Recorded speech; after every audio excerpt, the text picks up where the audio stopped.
Hello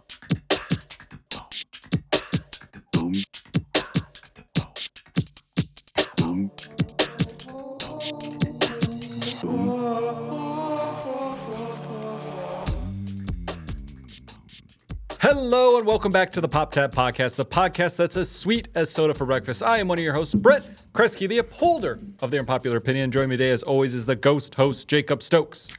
Boo.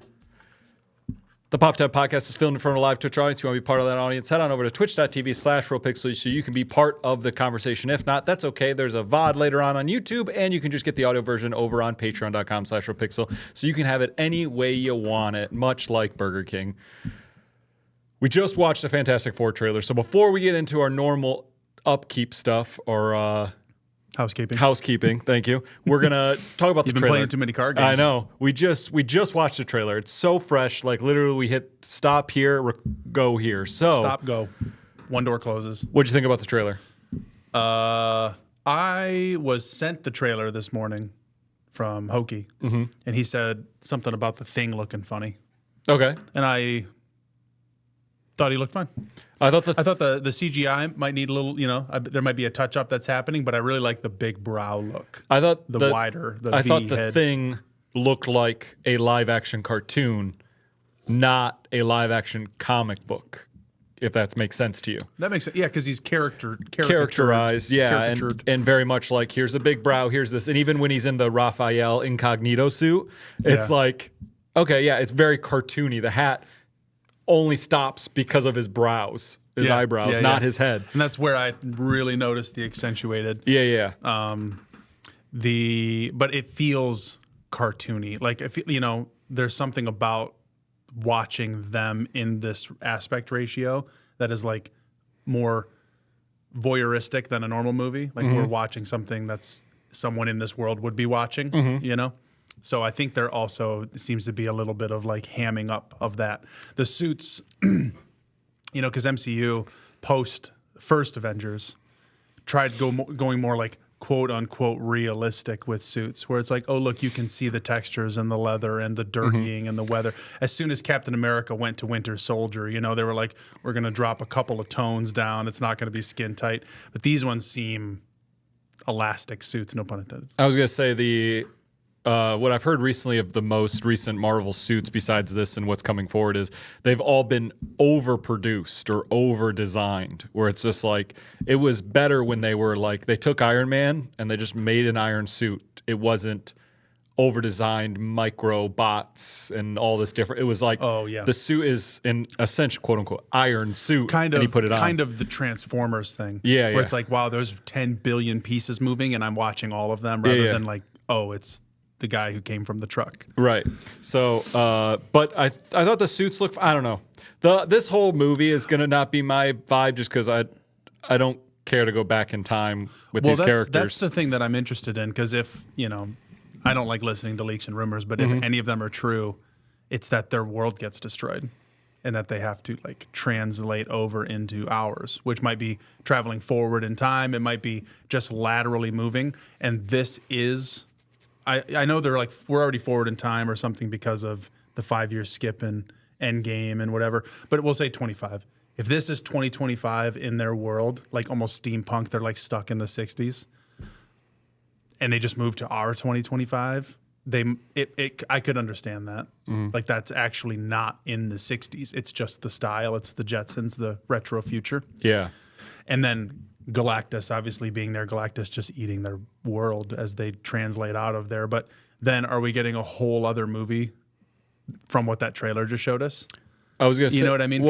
And also, when we see them go up into space, we are voyeuring again. So we're seeing it in that aspect ratio that is, look, I'm watching on the TV. When we first went up into space, Well, do you think this whole movie leads up that way to them, like the first Captain America, where he wakes up in New York? He's in the fake room and he's like, I've listened to this baseball. And he runs out and it's like, I had a date. Boom, hard cut. Yeah. And then we get and we're looking around Times Square. Yeah. Or is that how this movie's going to end, where we finally get them in our world with that?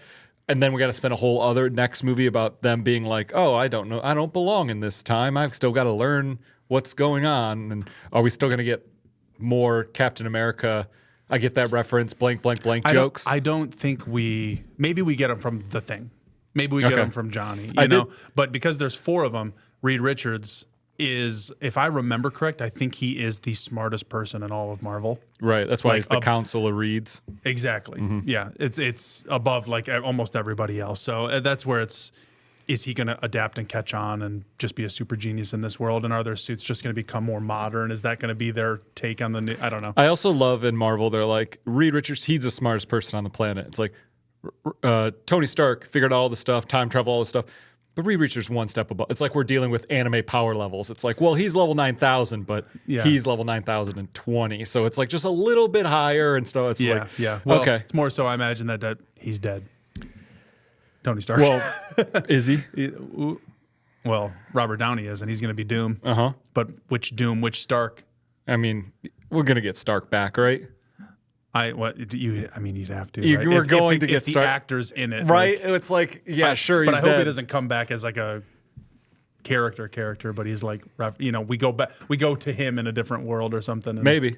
maybe it's Tony Stark that turns into Doctor Doom. I mean, I don't know why I even have to have this thought because I'm just like, why is he What here? is that? The trailer was what, like a minute and a half, 2 minutes? Sure, 2 minutes, whatever. I thought it was funny that a chunk of that trailer was watching the guy from The Bear cook with the robot.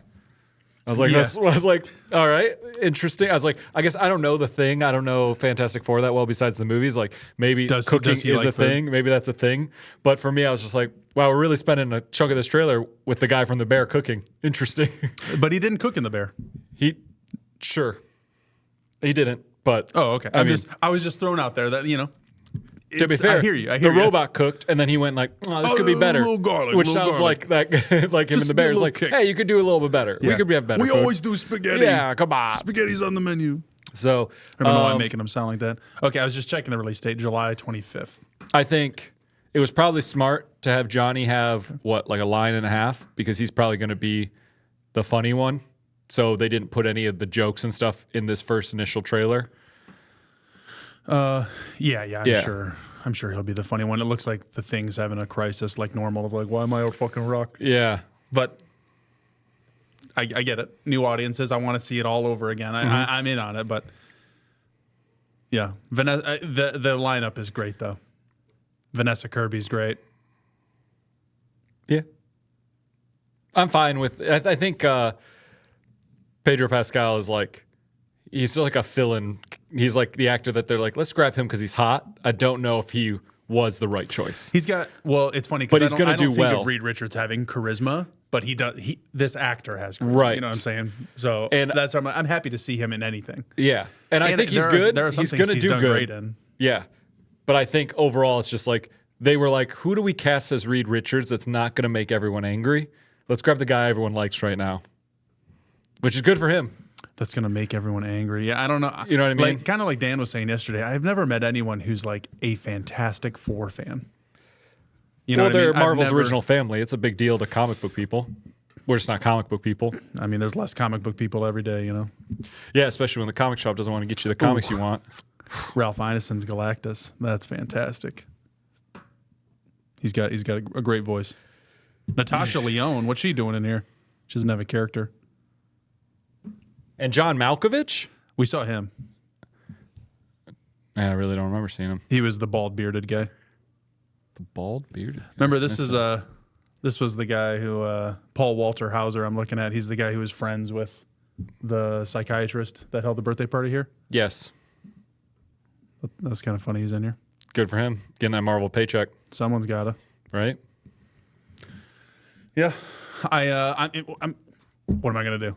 Yeah, we're gonna see the movie. What am I gonna do? Not watch it? I do Yeah. wish the trailer gave me more superhero vibes and less like this. Yeah, I mean- this looks like the Marvel Disney Plus TV show, not a movie.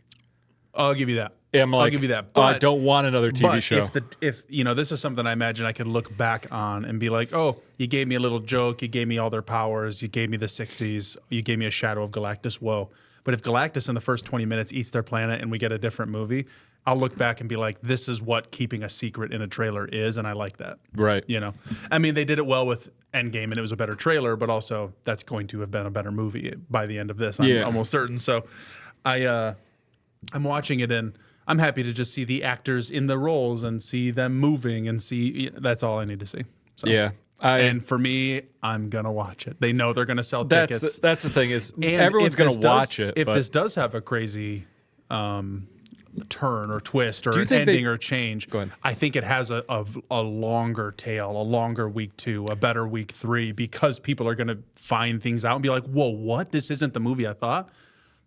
That might not be true. Do you still, think but- Marvel and Disney are brave enough to do that at this point, or are we just going to get a fantastic or not a Captain America It's tough because it was recycle? at the ends of the movies.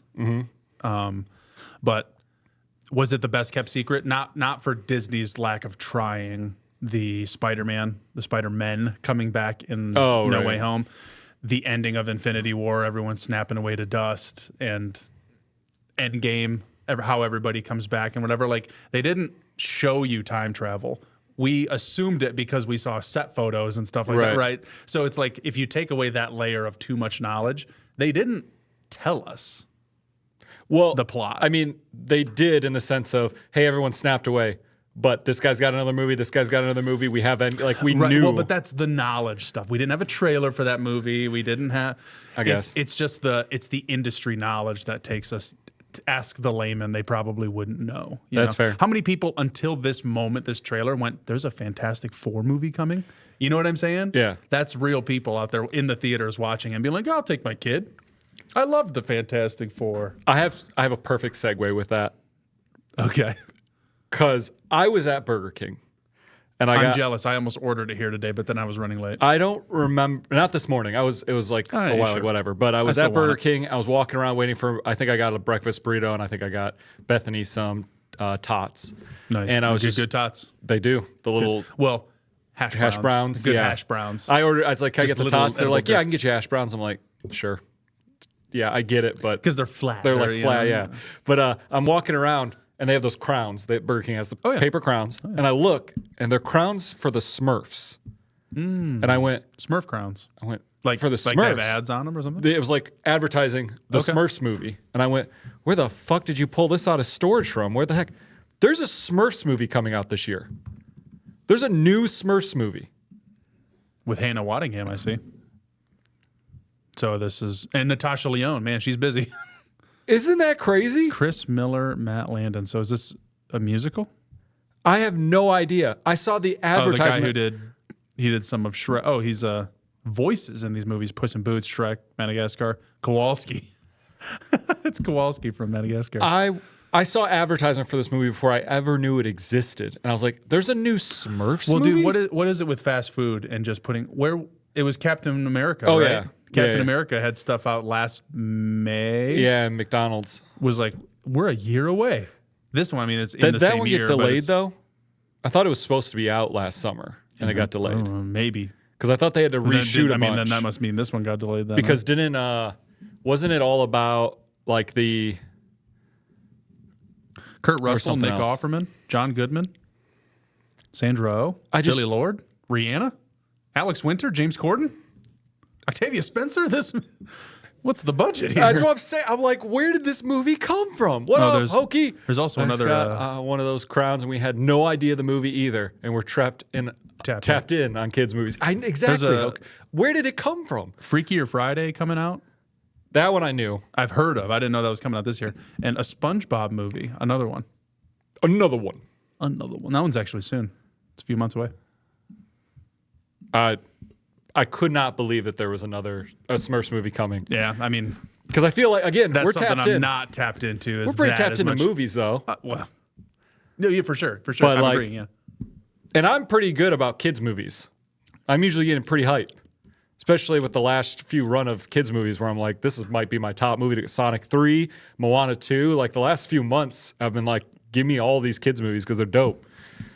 And I like the Smurfs. You watch Wild Robot yet? No, because it just looks sad. And I just don't want to be sad. So just when don't I logged into Peacock to check for movies, just to be like, oh, what are we missing, Shay? What haven't we seen? It popped up, and I was like, oh my gosh, I've heard such good things. She's like, are you trying to weep right now? That's what I'm saying. And I was like, yeah, no. So we put on Twilight. I'll get to it. But yeah. I was like, Wild Robot, I look at it and go, this is probably amazing. I just don't want to cry. And then I want to go find Transformers 1 because I still have to get on that. And I heard that's amazing. And that one looks fun. Yeah, right. It's The in the animated title. one. It's in the title. Yeah, 1. Transformers 1. I was like, you just want to watch? That made you want to watch the first Transformers? No, I just want to watch because it's animated. It's supposed to be amazing, and it probably won't make me cry. Wild Robot fucks. I know. I believe it. I know. I just got don't want to cry. I got the name about I just don't want to feel sad. Yeah. Yeah. It's just not. I don't want to have that. I would be down for crying in a different category. You know what I Yeah. mean? The focus of that movie, it's a little too much for me right now. I also feel like it's an easy string to pull. You know what I mean? don't pull my easy strings. Just not that one right now. Nah, You know what I'm saying? I'm cool. I'm cool with crying during a movie. Like most times, especially in the capacity of we just did all the chores, we're wrapping up, I'm feeling tired, throw on the movie.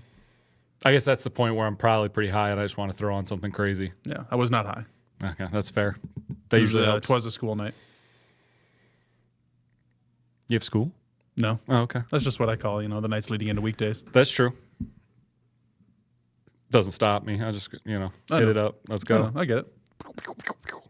That's why I go Transformers, do you, man? dude. Do you? Just give me wild stuff on screen. Except for yesterday, we did Eclipse. Nice. That was what I fell asleep to last night. It's just in the air, huh? Yeah. It's just Because that without knowing it, just watch. It's Twilight cold and together. gray out. What do you think of? I think of Twilight. Yeah, exactly.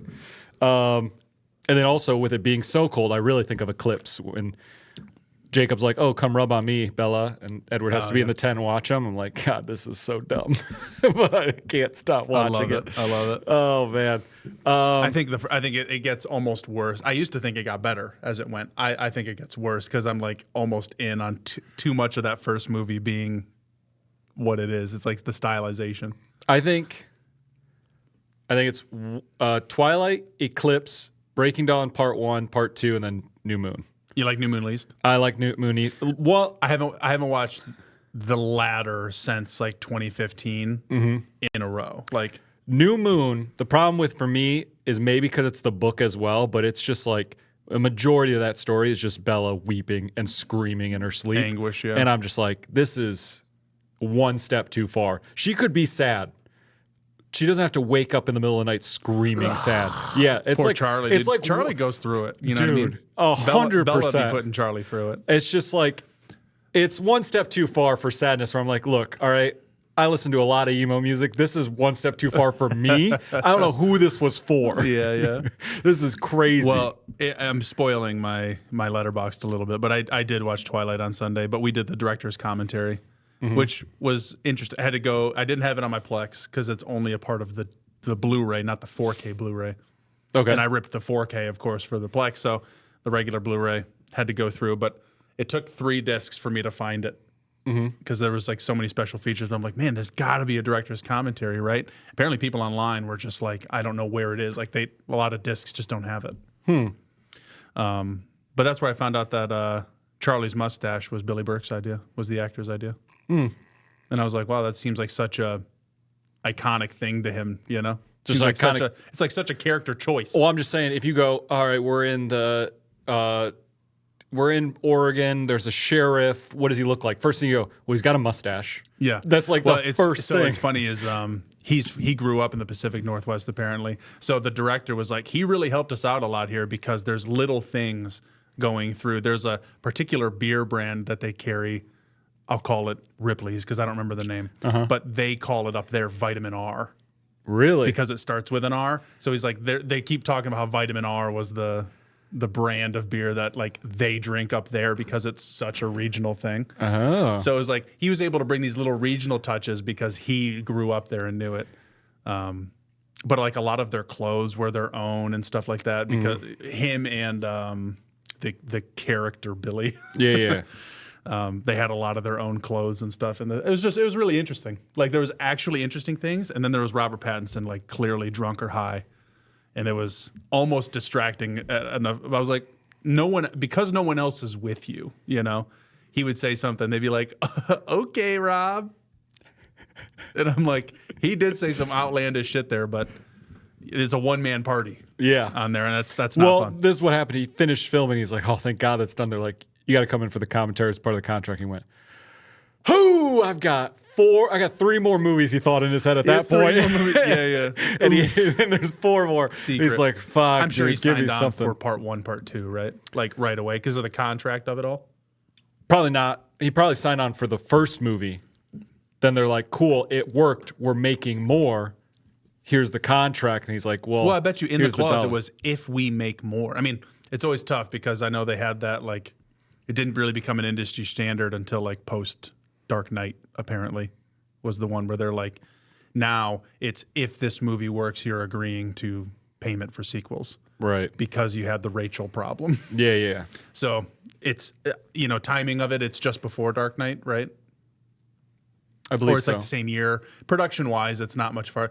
Although if production is the part that's in mind, if they're in production going, oh, we need to start contracting differently before the movie gets filmed. I also think if was it Summit Entertainment at that time before Twilight came out, they're just trying to grab their contract. They're not as worried about contracts as Warner Brothers is. You know what I mean? Like before Twilight happened, Summit was nothing, right? What did they do? I mean, I can't name another. Right? Summit Like movie I'm off the like top of my head. in my head, I'm thinking this is a company that's just like there's someone.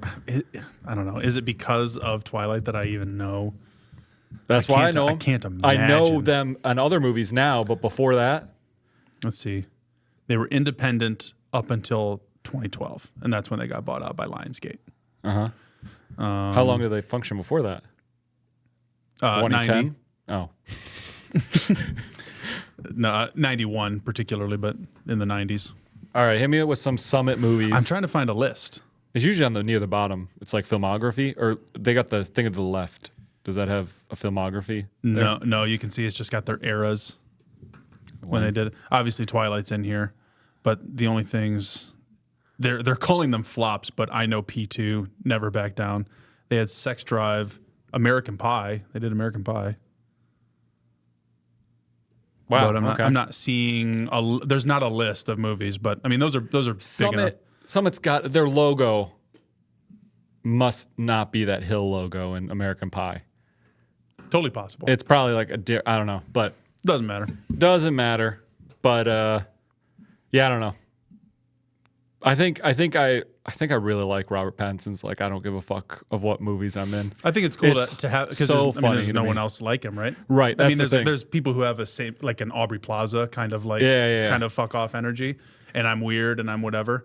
And those are two people I believe them. Where it's Right. like maybe there's someone who's giving that off, but I don't believe it. Yeah. You know. But these people, I'm like, you're a fucking weirdo. Robert Pattinson's like I'm in some of the biggest franchises in the world. I don't care about any of them. When I was going to be Batman, I said it would be really fun to bite my enemies in the anus because that's what bats do. Like it's just like that level of like I don't care what I do. Just weirdo I shit. just want to act. But then he shows up and does it. And then he way does great, yeah. The way he made fun of all of his acting in Twilight, that he's like, why did I have to say this? What a crazy line. What a thing.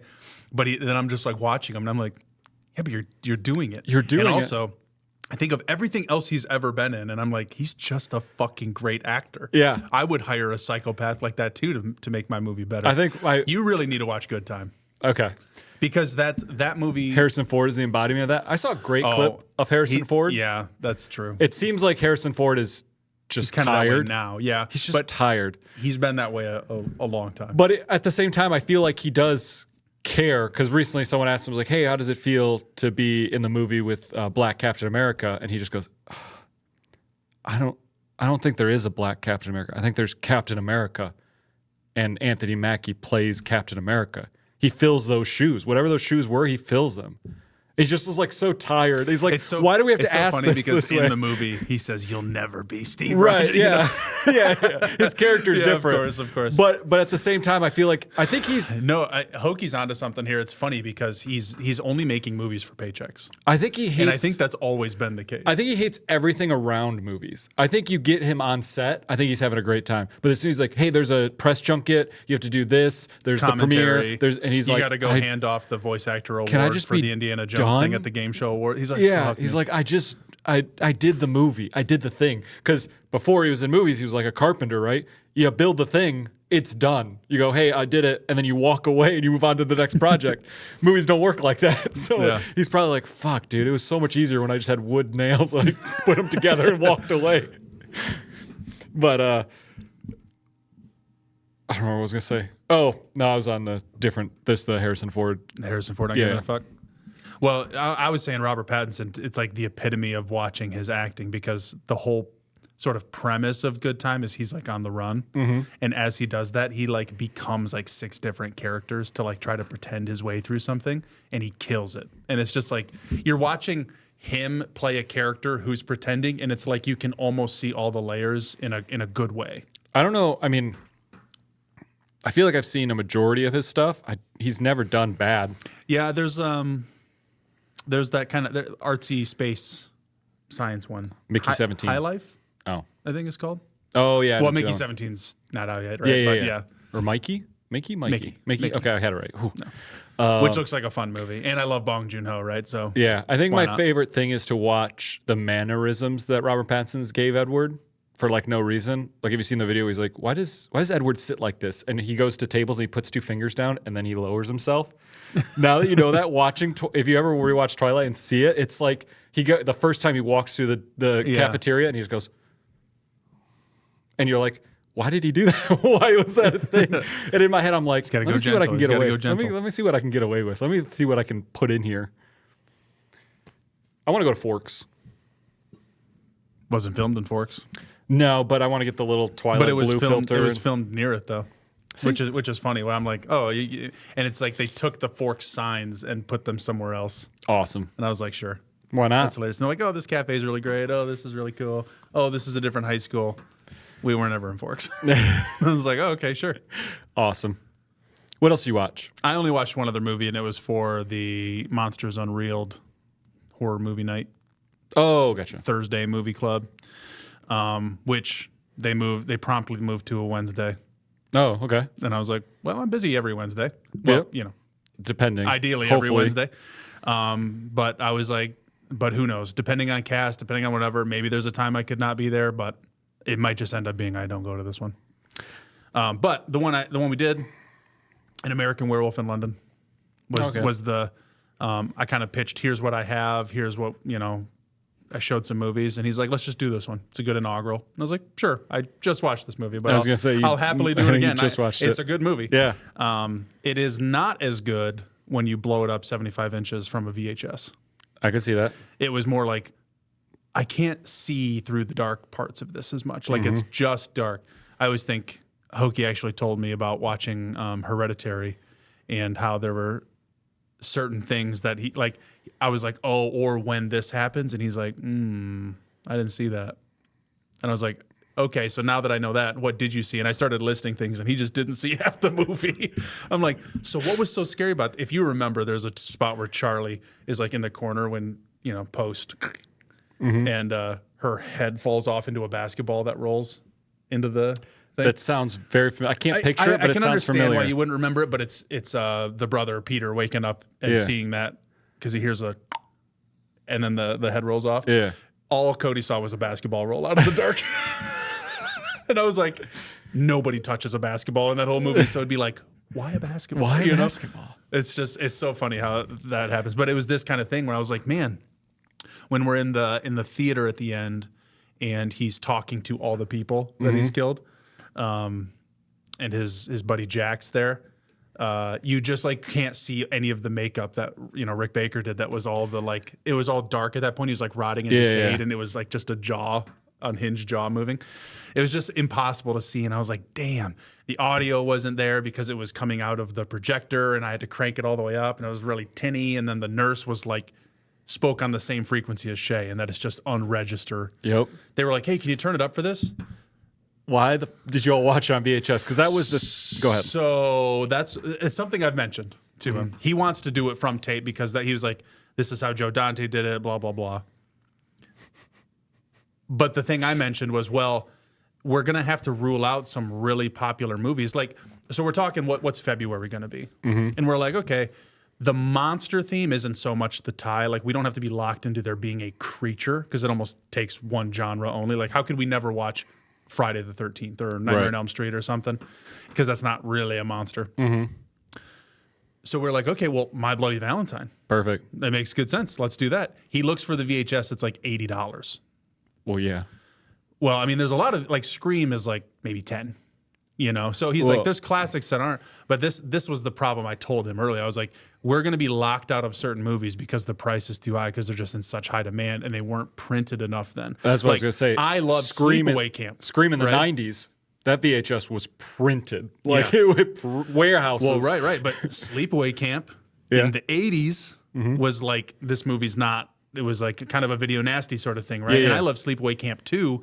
And I told you I went to go get that VHS down at Harrison's, and probably rightly so. It's $95. I was like, I'm not buying a fucking VHS for $95. Makes sense. Yet. Don't rule it out. Yet. Don't rule it out. Of course not. So that was the movie we decided on for February. And then, he goes home, sends me the screenshot. And he's like, what about, I was like, well, we could do like an anti-love movie where it's like a couple breaking up. So he's like, okay, what about The Fly? And I was like, that's a fucking perfect choice. Do The Fly. Didn't hear back about the tape being bought or anything. And I don't own it. So I don't know. We'll see. But then also, I was like, I've never played this tape because I just bought an American Werewolf. Not for them because it was only like $10 still. But I was like, I'll buy it for the club, but I also want this movie. Right. I'm not going to spend $70 on My Bloody Valentine because I don't want to own that at $70 just yet. Right. And you're talking OG, right? OG. Yeah, that's what OG. I'm excited for Hard Eyes. Oh yeah, me too. Yeah, it's gonna be fun. So it's just kind of proving that point. But then also he's like, he was correct in that he's like, I think we can fit 100-inch. And I was like, well, you can always return the 75. So let's play it smaller and get it bigger. And he's like, I might return this for the 100-inch. And I'm like, I don't think a VHS would look any good bigger is what I told him. Yeah. I was like, we have the space to make it 100 inches and with nobody in the way. And it all works for that. But I was like, if we're going to blow it up that big, we should probably get a Blu-ray. And he's like, yeah, but you put it in and you get the sound. I'm like, I love that feeling and sound. One person in that room is going to get it. Yes. And that's just when the movie starts. And you know what? You could have a track that plays the and everyone could hear it, and then it goes to a Blu-ray. Yeah. But then it's just, as much as the video quality, of course, isn't great, neither is the audio quality. I mean, it was coming out of that speaker, but the audio quality isn't 5.1. Yeah, no. You know what I mean? Not that we have 5.1, but they still do things with audio tracks to separate dialogue out and do things that a small sound bar or even Bose speakers pointed would fix. And I think that's where a Blu-ray would do better, or a DVD, or a 4K, or whatever it is. I feel like the feeling, y'all need them HD VHS tapes. Them DVHS? I feel like VHS tapes? The feeling that you want at the scale that they're trying to do is you need like a print of the movie and you need a theater. Yeah, you know what I mean? I see what you're saying. To get the film texture, film the grain. feel, like VHS going that big for that crowd, it doesn't work the same as. For me, I was thinking more so that it was like, okay, if we're talking Joe Dante and if we're talking horror movie club that he had and inspired by, what is a horror movie club to Joe Dante? How many people was that? How many kids were there? And was it at someone's house? And was it on a 19-inch TV turned all the way up that had speakers built in and stuff? It was like, we're already watching this in 75 inches. I don't think Joe did this. Right. It's possible, I guess, to have had a projector then, but not when you would plug into a VCR. Is there a note or something that explains you're bringing up Joe Dante's VHS movie club? Is that something that's documented or? No, it was Chris and somebody went down to Grand Rapids Comic-Con to meet him. So they did a meet and greet, and they also saw him in a couple panels. And it was, I think in the panels, he was just discussing how that's where a lot of this came from. Oh, yeah. So I love just getting a party together and watching VHS tapes, and they're thinking, oh, party. And he's like, I had two other friends and me were high on a couch watching VHS in the basement. They did say a monster movie club is what they called it, because that's where he's like, I want a monster movie club. Like, that's a good idea.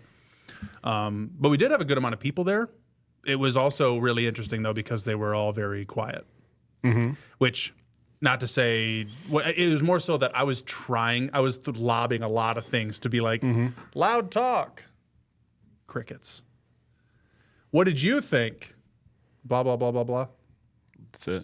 Done. And I'm like, fucking sick. No one here is wanting to actually be part of I mean, not be part, because I imagine there people are. I'll see you next week. You know, that kind of thing happened. But it was quieter than I expected. I just picture you with a baseball mitt and a ball, and you're like, yeah, and you throw it at the group, and the group just watches it hit the ground and go, catch this grounder. And one kid walks it over to you and just hands it back. Yeah. They just roll it back. They kick it back. Yeah.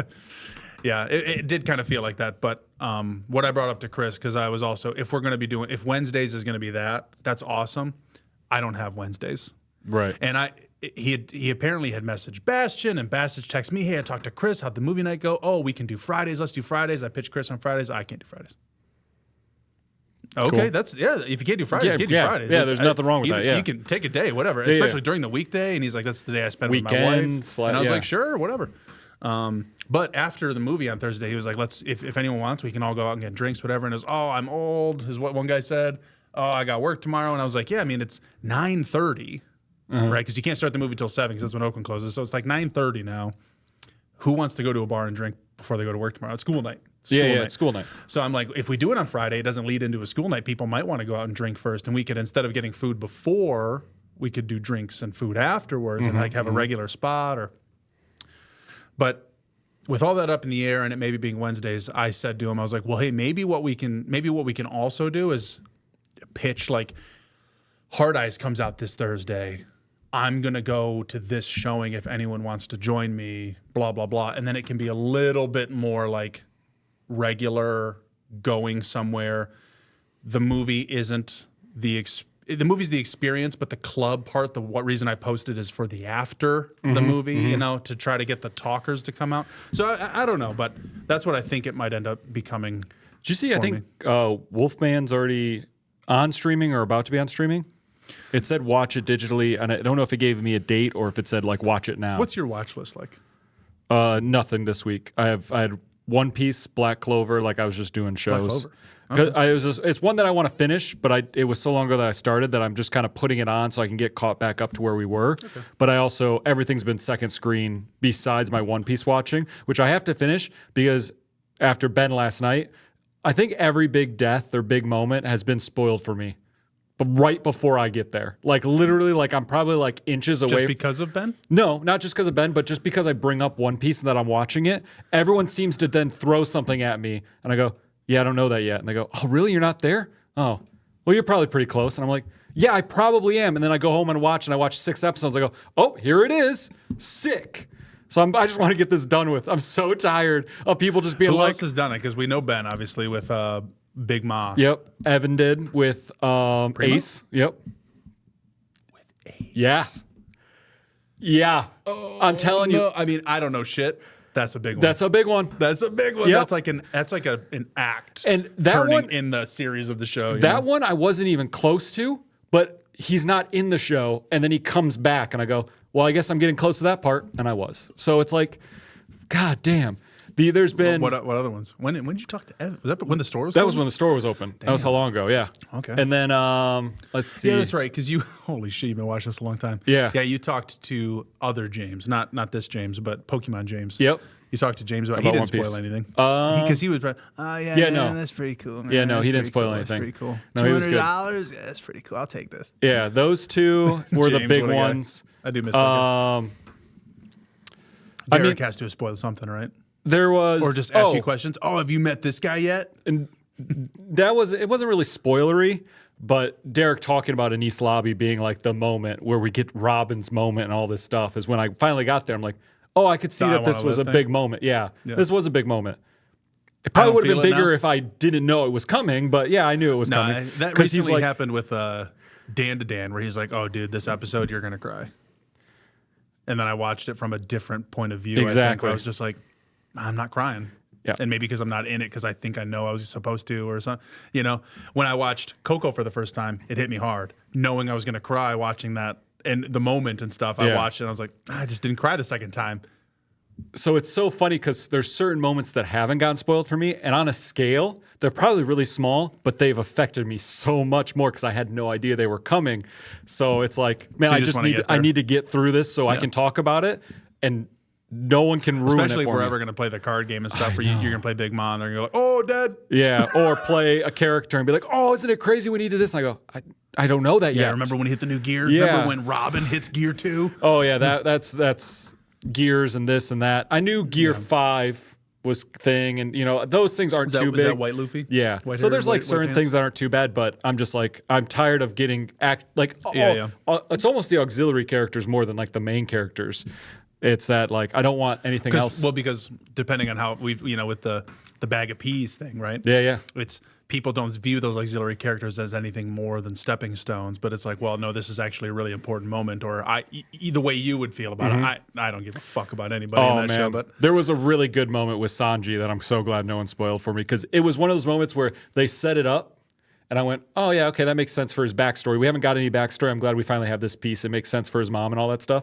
And then it goes and goes and goes and goes. And then there's a moment with him and Luffy that completely mirrors the thing with his mom. And I went, oh my God.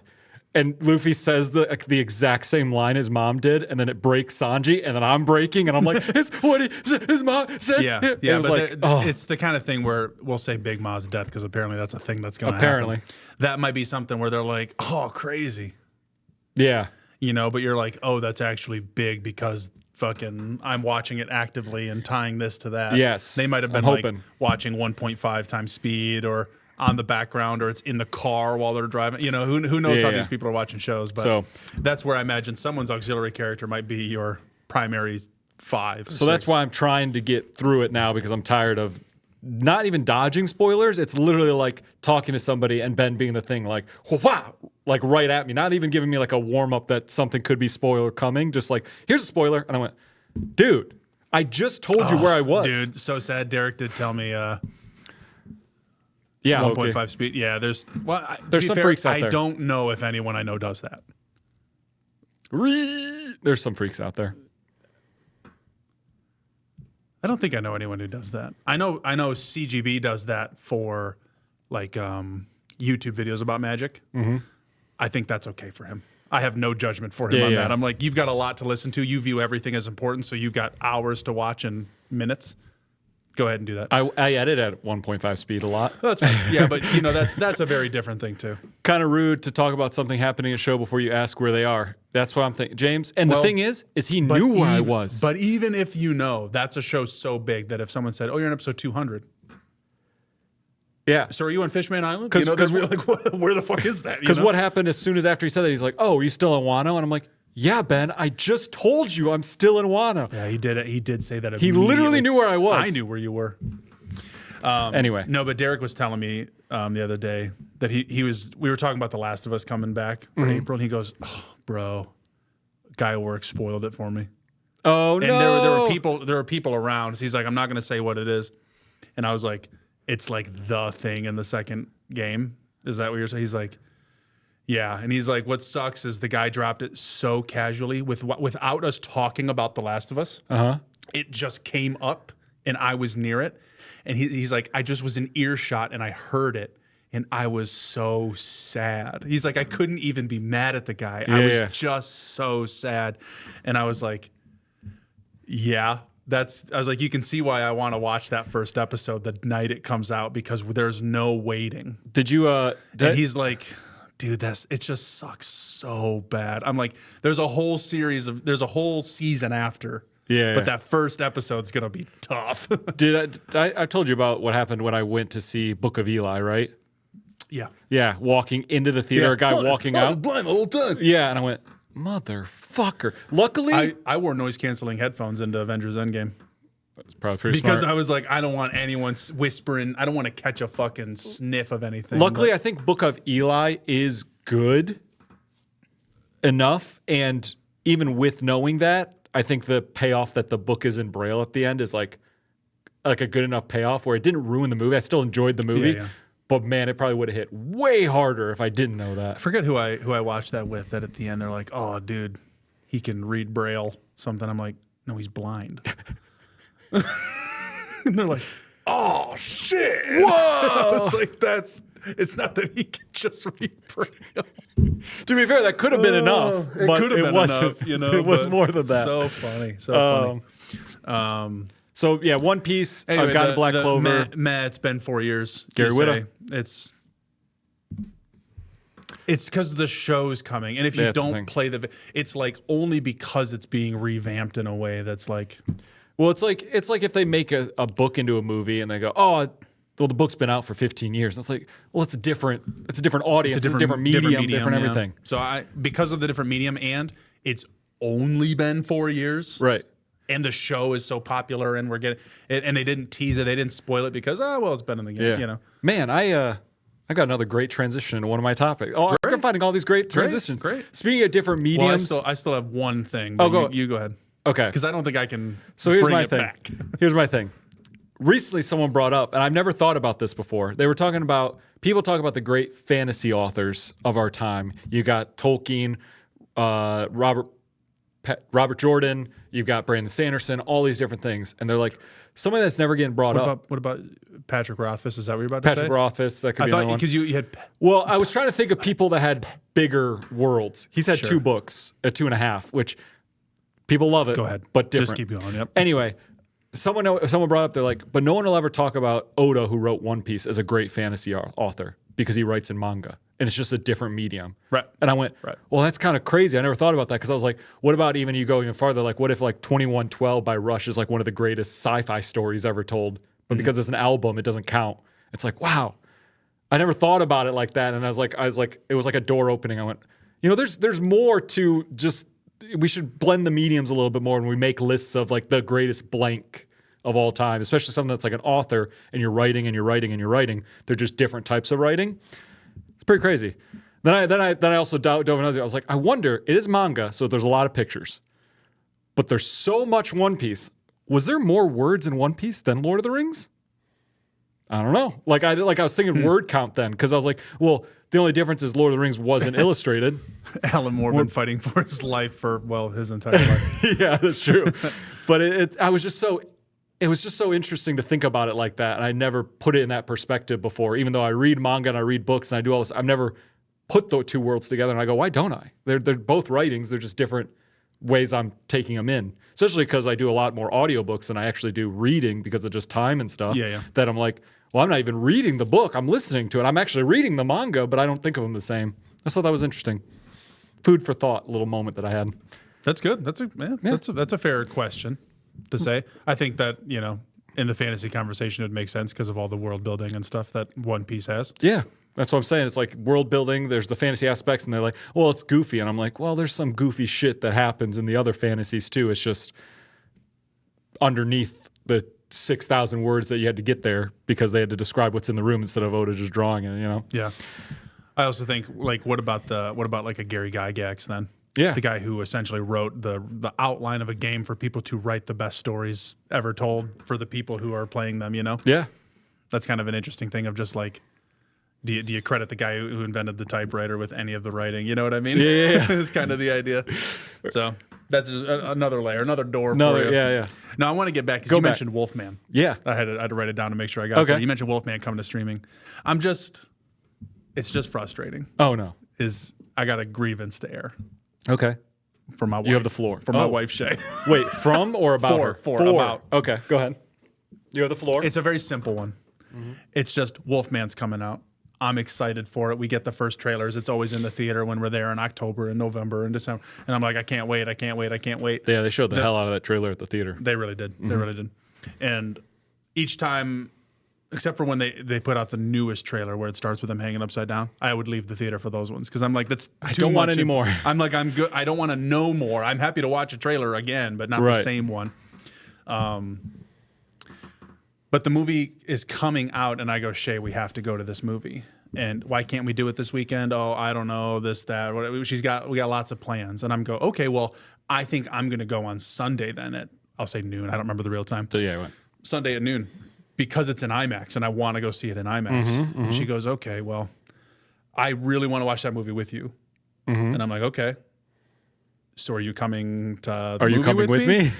And she goes, well, I got to do the I'll say countertops. I really don't remember what it was because it was recent enough.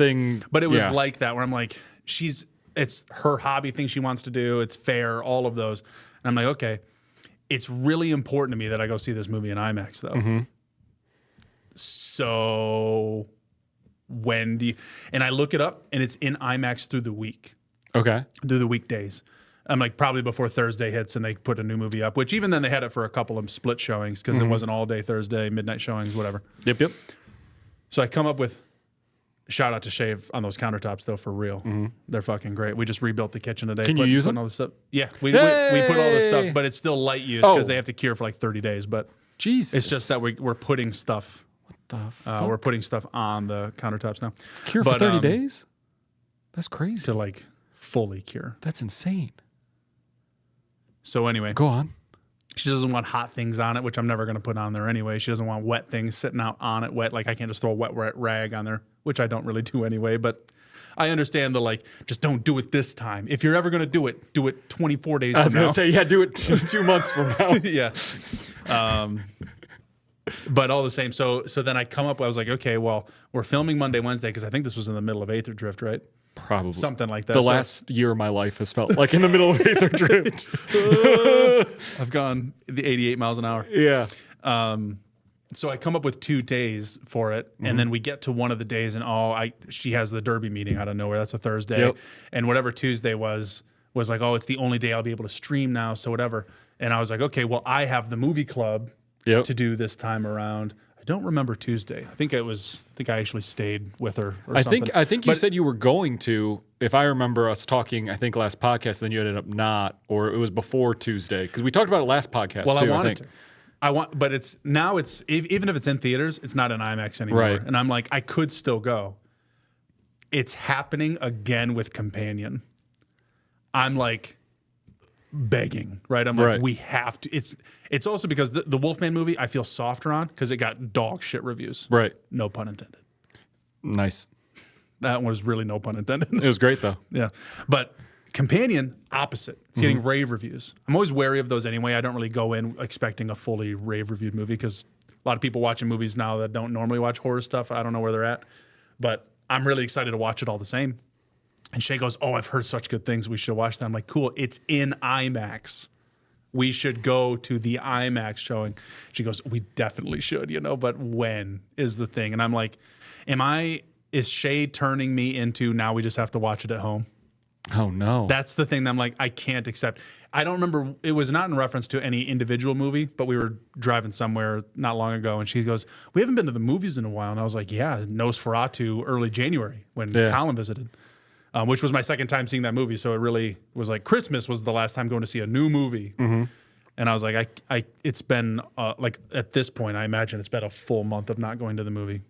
We were super busy with Aether Drift. Yep. I was in on the weekends, doing stuff. So I was busy. But I'm like, man, 2 movies have come out that I've actively wanted to see since seeing the trailer for the first time. And I just haven't.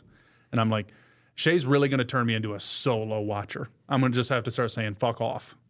You want to watch it by yourself because that's what I'm about to go to because I care about IMAX. I think for me the detriment is just the show times. Like I really like early day show times. 10. I they like don't go up until noon. I know. Yeah. Give me an early so then I have my day still. If I go at noon, I get done at 2:30. Then I'm back home by like 3, and I'm like my day's kind of like burned. Now it's just chill out. I guess. Yeah, I typically go in the evening. Yeah, or if it's like I have to be somewhere at 5. I'll do that and then do a noon, 1 o'clock. Yeah. But for what the other piece of this that's like just knowledge. Look at the hell, motherfucker. God, he sends me that gif a lot. But no, the other piece of knowledge that's like it's all just accumulatory. I don't actually have like exact ones, but we'll say that these same movies came out last year and the same thing happened. We still haven't watched them. Five Nights at Freddy's is one of those. I guess I do have a specific. It just came to mind that I was like, we should go see this in theaters. Actually, no, it was Shay who said we should go see it in theaters. And I was like, absolutely, let's go do it. Oh, we can't find the time. And now it's out and I still haven't seen it. Because if I ever go to hit play at home, I have to have her there now. Right. And if we're watching things together, which doesn't happen all the time, it's something else. Like we got to finish Arcane and I don't even remember what else we're watching right now, but Now, see, this is what happens. Creature Commandos. Minecraft starts coming out. She's like, oh, I need to see that in IMAX. You go, oh, I want to see it with you. And then you get all of a sudden very busy. Oh, so you want payback. Yeah, is yeah. what you're Just thinking. be like, this is what it was like. No, I'm just going to abandon her and go to the movies by myself. That's also fair. I'll just do that and say, Shay, it was so good. If you want to see it, I'll go with you on the second time. When you have time. Because at that point, it won't be, because you've already seen it. Well, it won't it's be. just, So the thing is, it's a priority to me. It's not a priority to her. The priority is then that we watch it together. So I'm the one who's looking up dates. I'm the one. if I hadn't reminded her about Tuesday, Thursday wanting to see the Wolfman, it never would have crossed her mind ever. Right. So that's the thing. Once it exits and Wolfman is on streaming in February now, I guess, or March or April, once that's available and I can just hit play, she'll never bring up wanting to hit play unless I say, hey, Wolfman's on streaming and you wanted to watch this with me. Let's watch it together. Let's hit play. But then I'm just watching it at home. Yep. And I don't mind watching movies at home, but I prefer IMAX. That's fair. I prefer spending $20 every time I watch a movie so I can get a popcorn and soda. Right. And often a candy. Considering you already have the tickets bought, so. Prepaid. Yep. So, yeah, last month prepaid to go watch Fakol. Petty vengeance, bedrock of a healthy marriage. God damn it, James. It's true. That's not true. It's true. That's why he said the vengeance, not me. Uh-huh. All I know is James is being pretty critical for someone that's not married.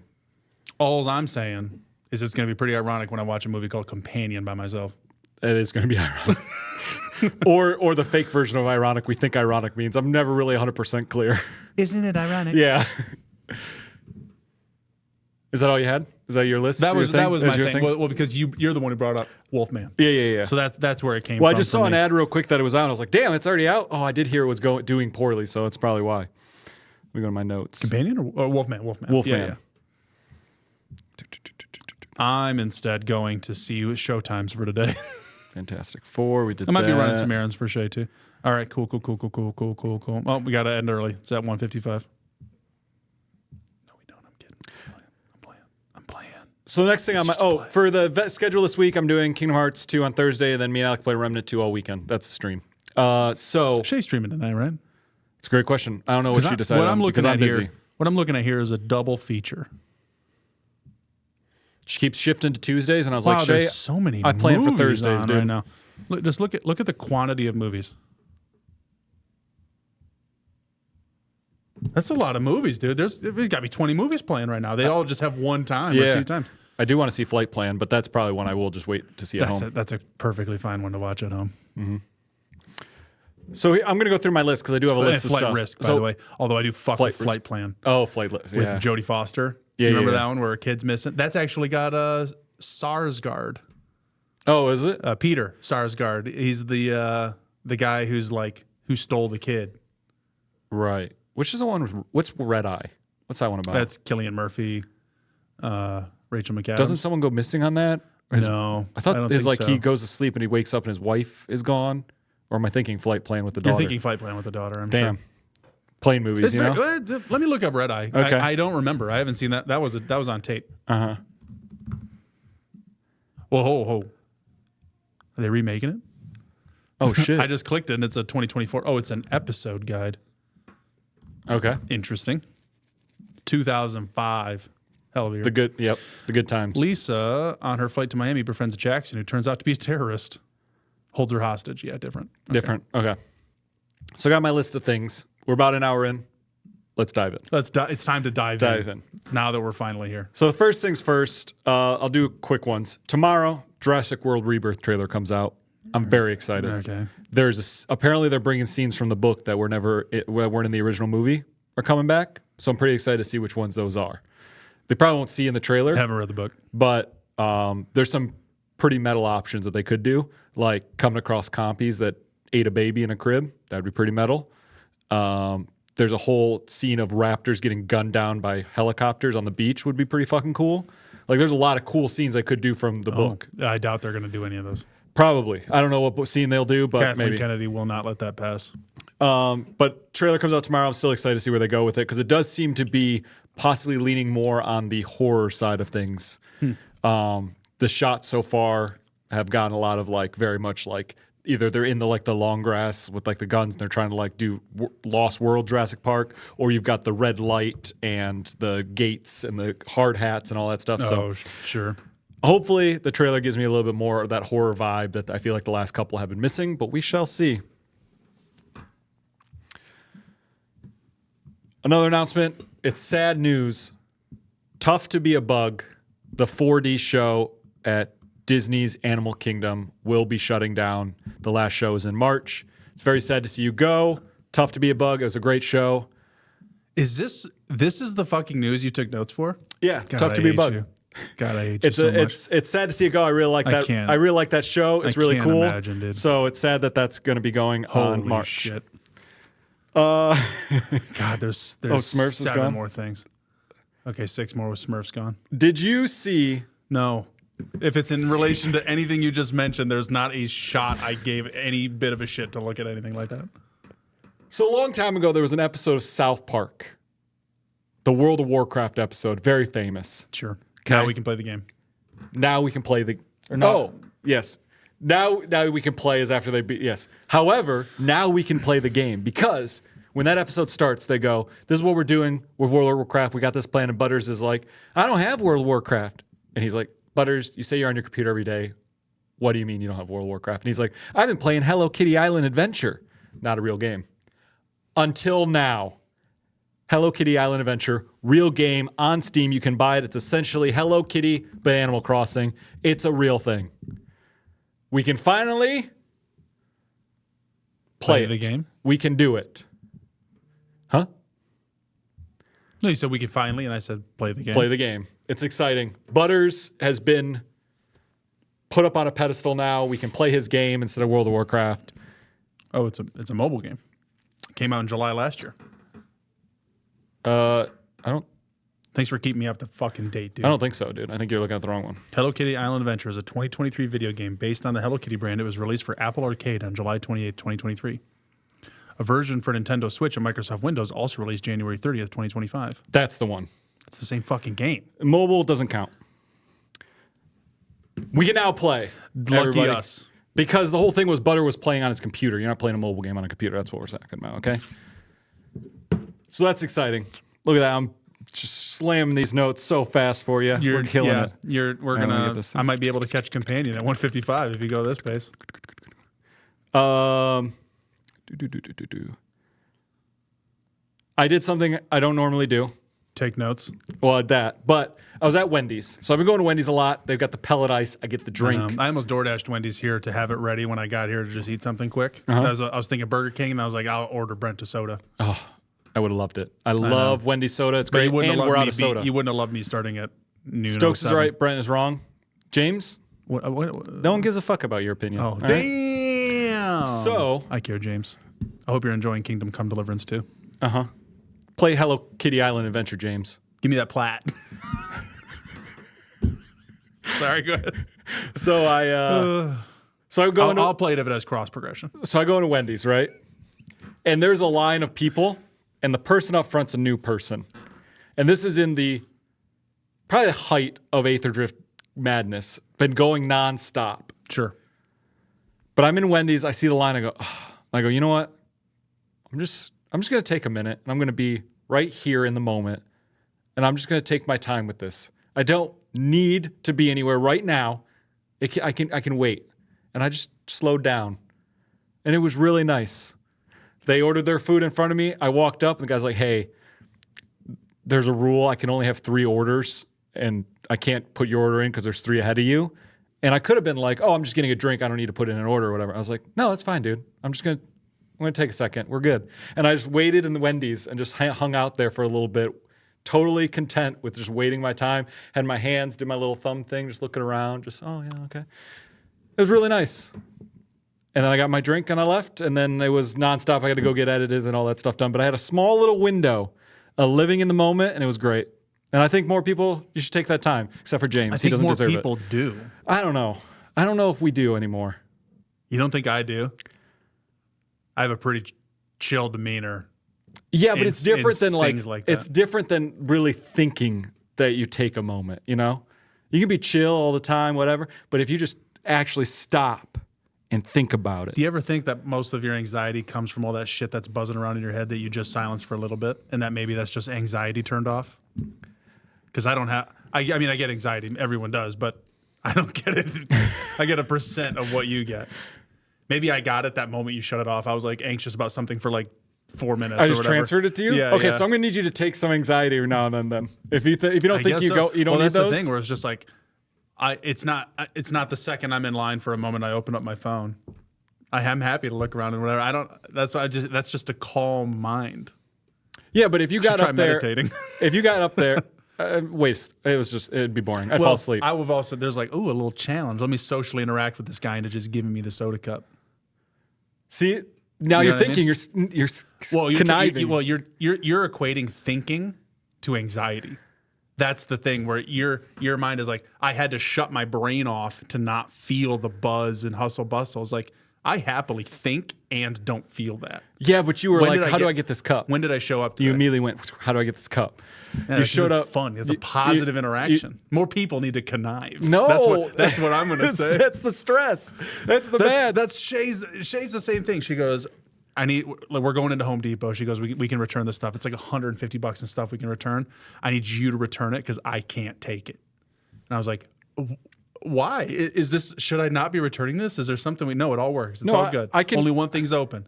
But she goes, I'm going to go be in the plumbing aisle.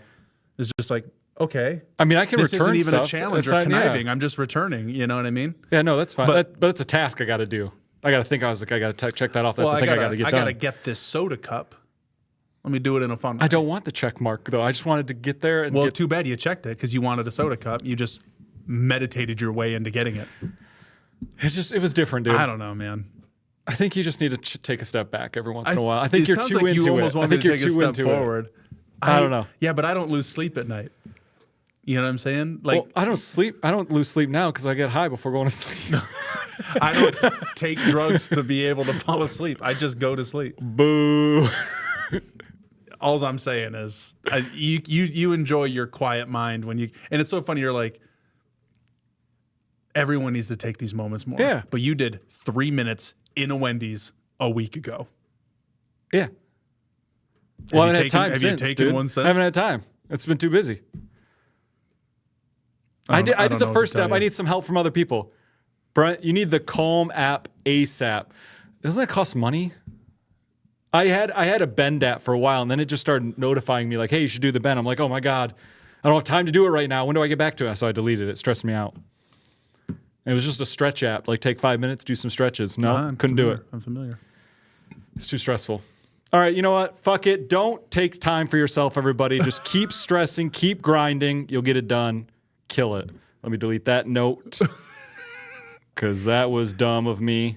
Did you hear about Amelia Perez movie? Did you hear about the Amelia Perez movie? We can go next. There was Yeah. You were the one who told me about it originally with the the bad "Do you want to be trans" song. there's a lot of bad there, but then it was nominated for 13 Oscars. which has now caused a whole other kerfuffle issues. Well, of course, yeah, because it got nominated for I'll say sound design or something. Yeah. And Dune didn't. And people are like, "How the fuck did this beat this?" And they just put two things side by side. Totally. It's not even that, really. Oh, okay, a keep lot going. of people are calling it Crash 2. You remember Crash being nominated for Oscars because Same actress. Crash was No, it's not the same actress. She don't wasn't think in that so. movie. She wasn't in No. that movie. No. essentially Crash was racism's bad, but the movie wasn't very good. I would say what's really funny is I was just thinking about that movie yesterday when I pulled in. Mm-hmm. For some reason, I was like, the big moment was like a cop who sexually assaulted her in front of her husband had to pull her out of a crash or whatever. Yeah. With the title of the movie, and I was like, what a weird thing to force someone to feel for. This guy has a bad life and he can rape someone on the street because his dad has fucking bad UTI or whatever. His dad's got all these weird problems. I was like, what? Am I supposed to ever feel for Matt Dillon this? I'm like, that's a nightmare, being in a crash and whatever. I used to have a sort of oh, this won a Best Picture. It's 2007. I'm going to watch a Best Picture movie. Yeah. Oh, look, racism is bad, whatever. Oh, it's funny when Ludacris does cross the street or whatever, But yeah, it's just funny how often I think about that. I'm like, I don't view the movie as terrible, Right. but I am just like, what a weird thing. And how did this win the best? Everyone just says the Oscars were like, hey, look, we're not I also all think about of the blanks white. a lot. Yeah. Getting the blanks. And I was like, what if that guy was like me, where I'd be like, these are blanks. There are no bullets in these. I Yeah. would have just said it instead of are you sure? Okay, it's what you asked for. So then, so people are calling it Crash 2, except for the people in Crash didn't have a lot of bad stuff going on. Social media wasn't like the thing it is now. Oh, yeah, they weren't getting harassed for just existing in Yes. the movie. Yeah, but it didn't exist, right? Right. Well, it's not. 2005, It's not that. It's that they didn't have. is They that didn't right? have a lot of the background issues that this movie has, where it seems like the Oscars grabbed it and they're like, 4, so probably Oscars 05. Yep, Oscars were like, hey, we're going to do this movie because we want to say racism is bad. Let's have them win. Look at the photo they showed me. I told you. So then they go, we're going to do this movie so we can prove that we're not just all about whites in movies and doing the same movies over and over and over again. We're going to pick this movie. However, the main actress, the Oscars. That's what the Academy's thinking. They're like, look we're all good. We include everybody. Sure. Except for this time, they picked a movie where apparently the main actress, who is trans, Zoe Saldana, right? No, different actress. The actress is yes. I hear you. She got top billing. Yes, Zoe did. So that's where I was. What's her name? Carla. Yes, I believe that's who it is. Carla Sophia Gascon. Apparently, has done a lot of posts and a lot of things about being homophobic and racist and a lot of bad stuff that has come out after the Oscars. Then on top of that, whole movie's in Spanish. Kind of. Because it was made by a French filmmaker that thinks Spanish is a language only spoken by lower class people. And sometimes the Spanish isn't correct in the movie. How do we know about this lower class thing? Is that something? It's a quote he has. Hey. so from like recently? Yeah, like I forget. Okay, whatever. I'll just take everything you're saying. Sure, go ahead. Keep going. But it was like we got rage bait. We're getting baited. A lot of people were talking about how like Crash is it's calling Crash 2 because they're trying to be like, hey, look, this is what we nominated. Sure. But they just picked they picked the wrong horse to back this time. And what people are saying, a lot of people are like, it's kind of like they were in The Orphan, where they went to adopt this small little girl and ended up getting a creepy 50-year-old.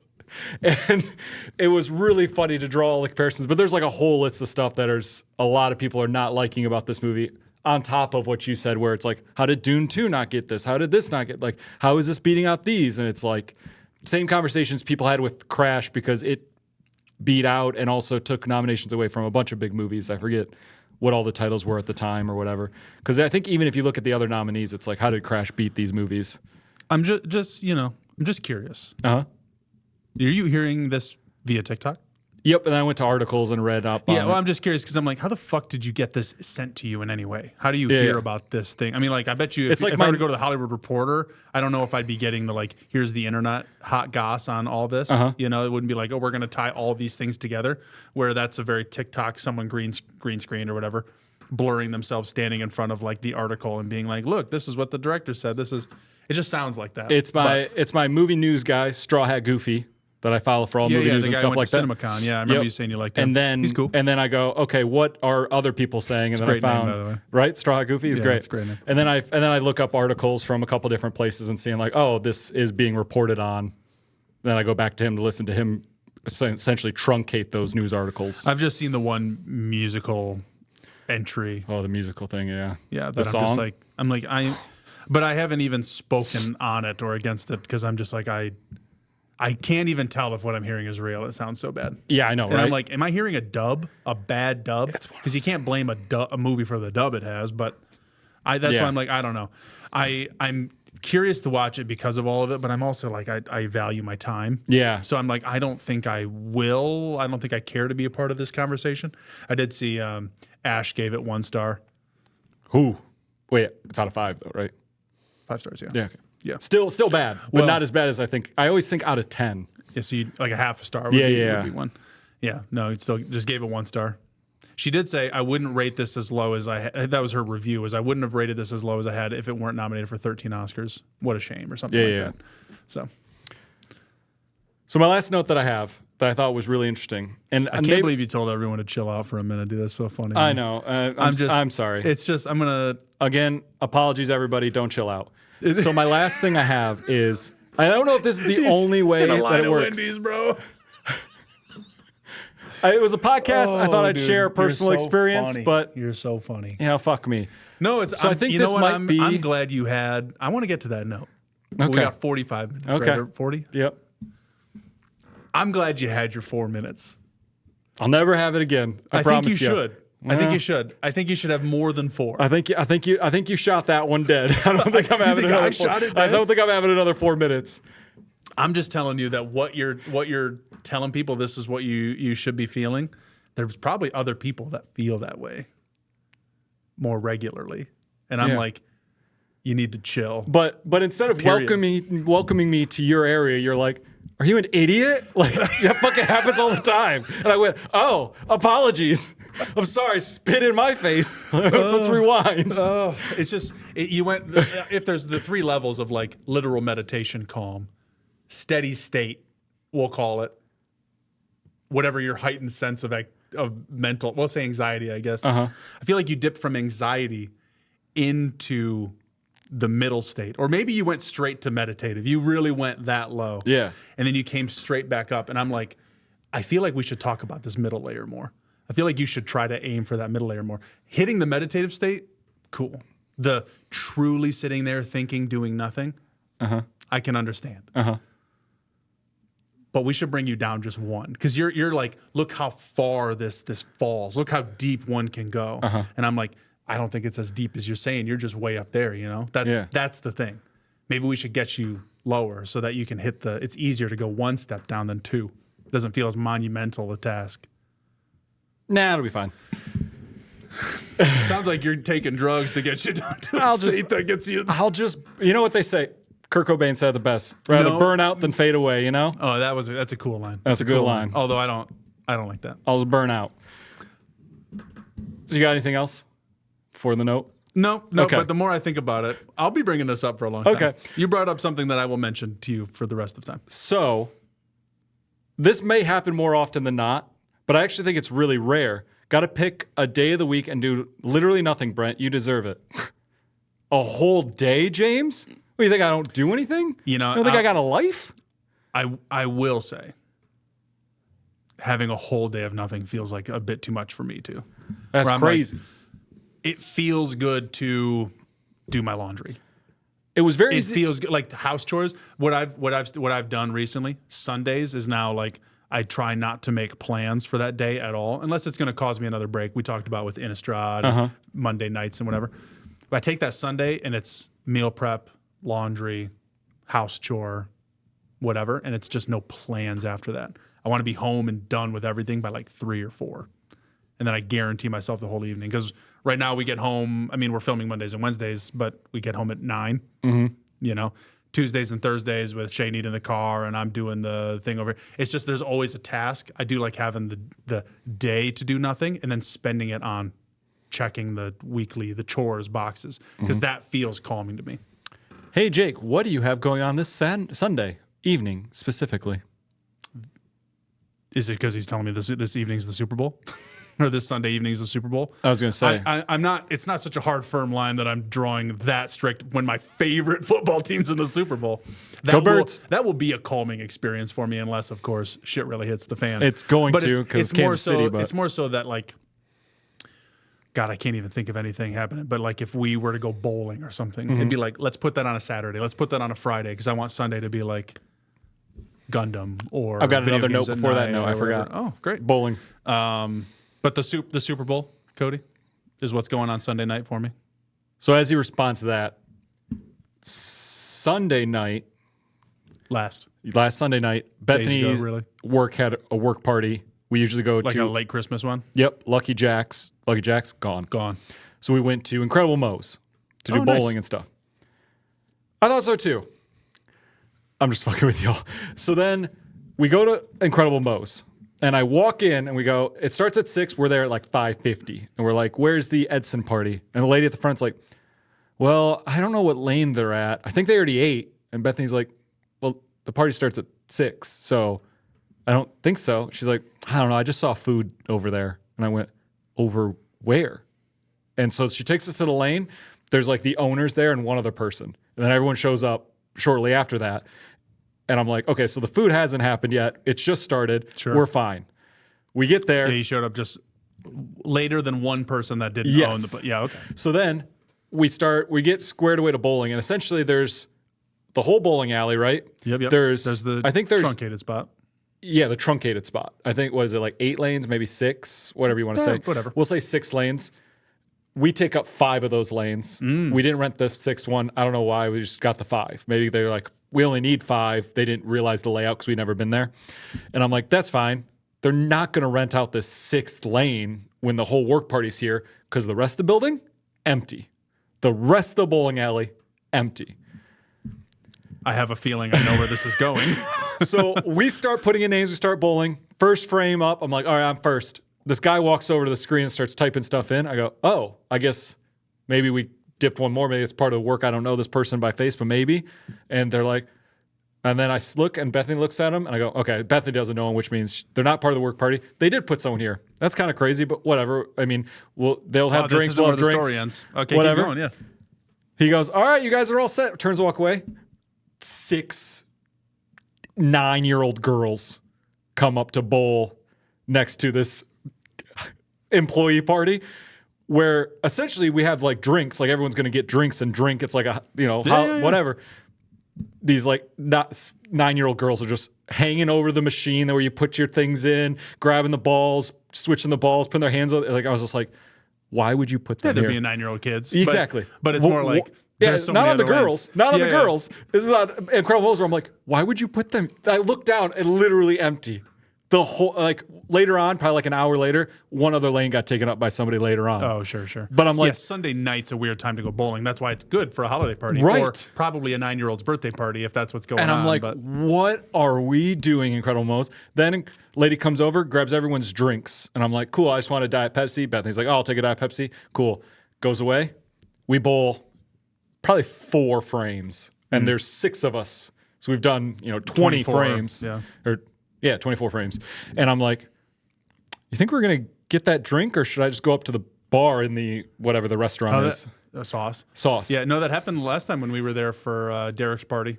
Yeah. Derek had a little birthday thing and same thing. It was just like a family night essentially. Yeah. And I was like, we'll just wait. And then I look, we're bowling. All of a sudden Bethany's like, here's your drink. I'm like, sweet. And I grab my drink. And I'm like, cool.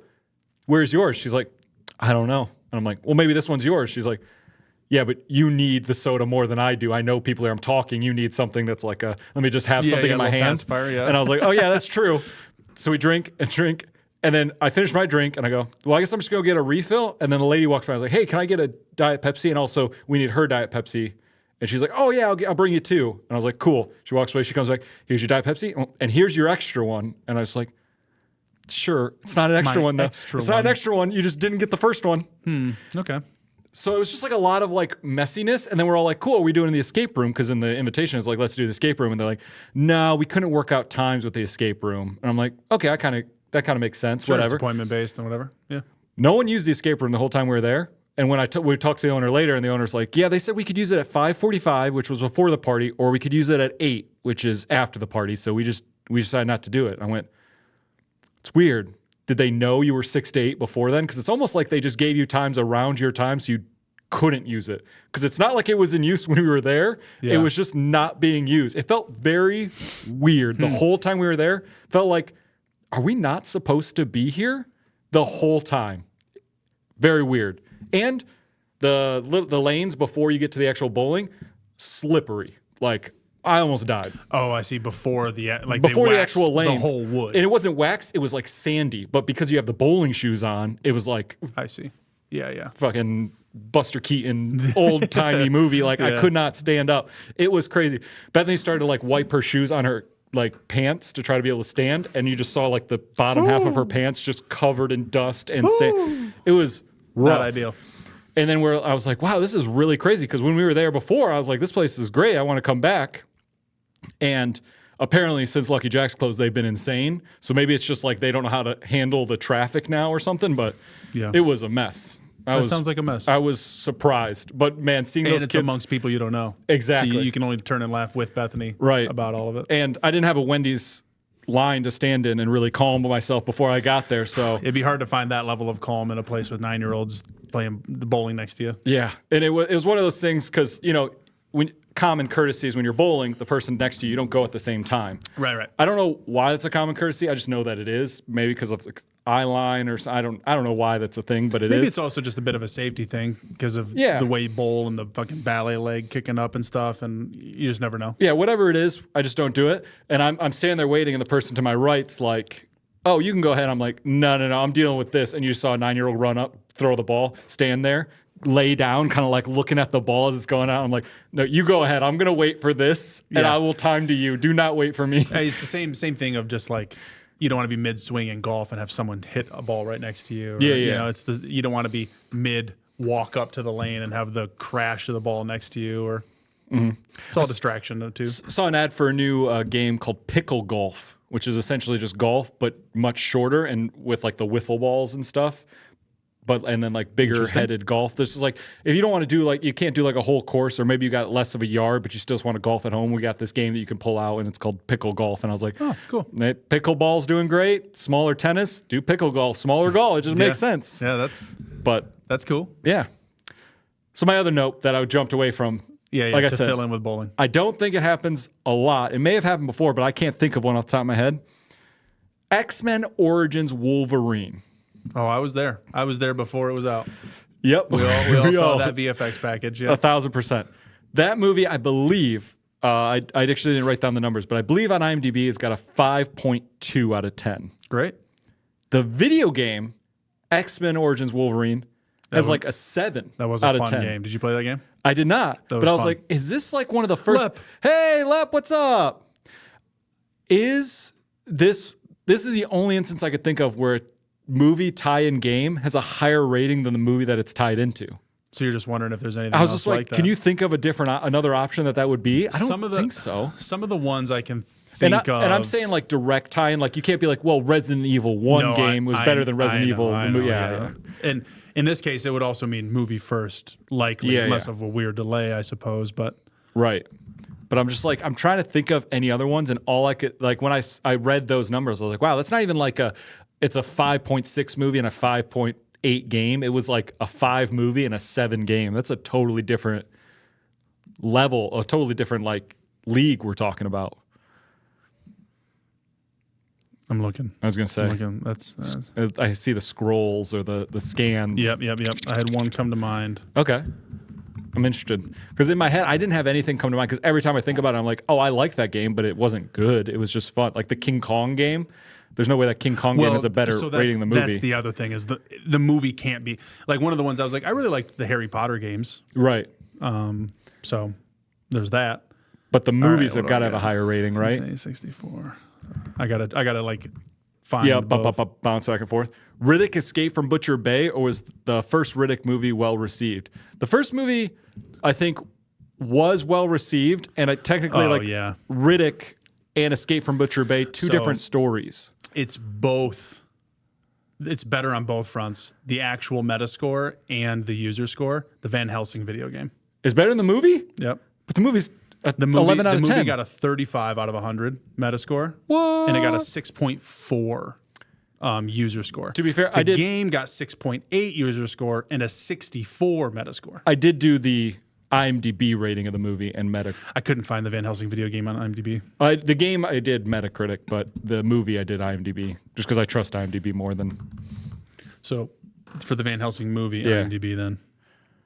I still see the 6.1.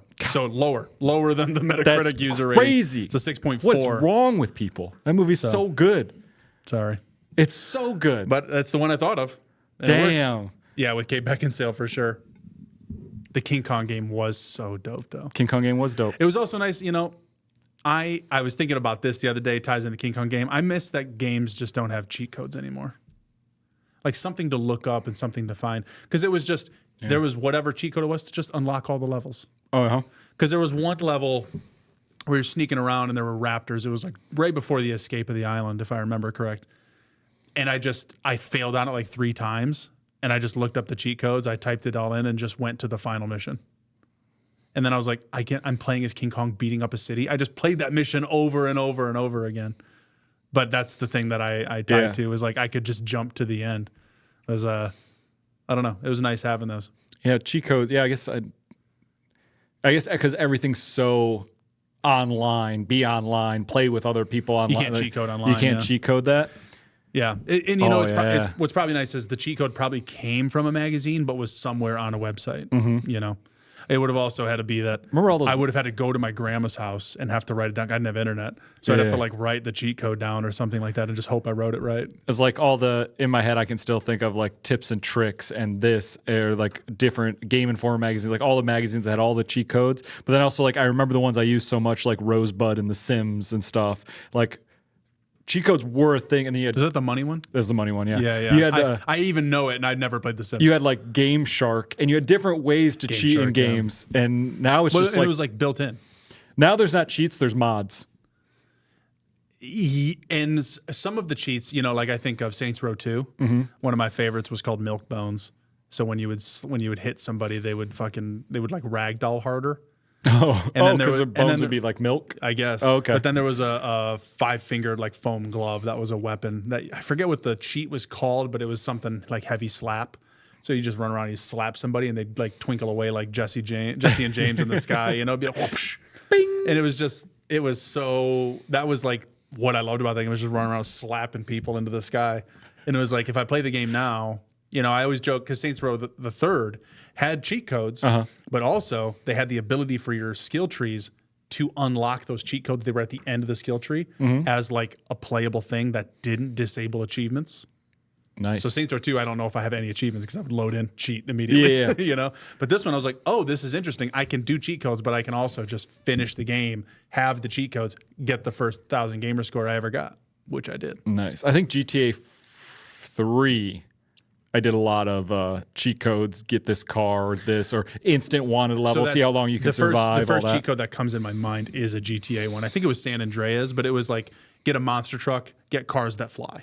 And you're flying around in a monster truck in Vice City. There's like one of the first ones I can think of. It's probably my intro to just cheat codes and what that meant. I was going to say, I think Lep, I remember GTA 3, because that was the one, I never played GTA 3. Well, it was and essentially, then it went Vice City, San Andreas, right? Like post 3 before 4. I think so. So I know it's in those. It would have to be in 4. But are they in 5? That's the thing. I don't know. I would in my head, maybe it's me. Maybe they're all there still. Maybe but you now just the don't world know? just doesn't care about cheat codes, and I haven't looked. Maybe I should turn this.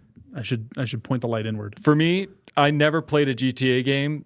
I had GTA 3, put tons of hours into it, but it was load up, instant wanted level, see how long you could survive, and then pass the controller. And that was my GTA experience. Yeah. That was it. It's the sub games in the games. Yep.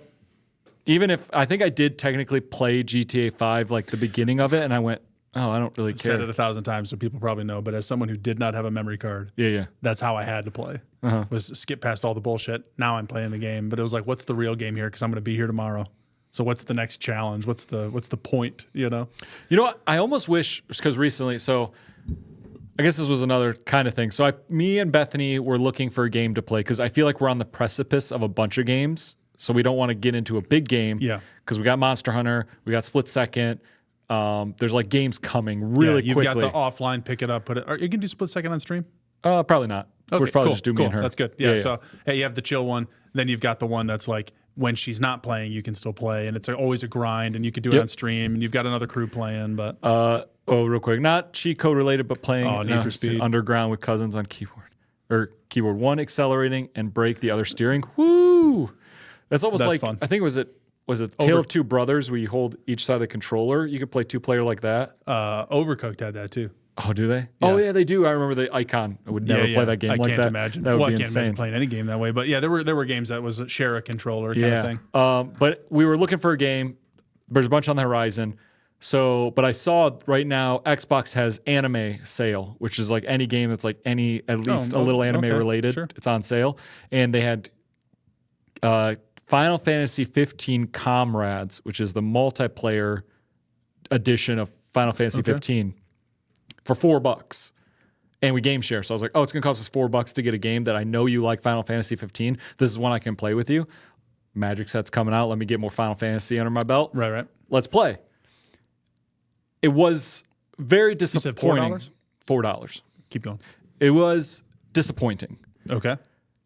because the multiplayer was there, but it was essentially like I'm playing my game and I go to a certain table and it's like, here's a multiplayer mission.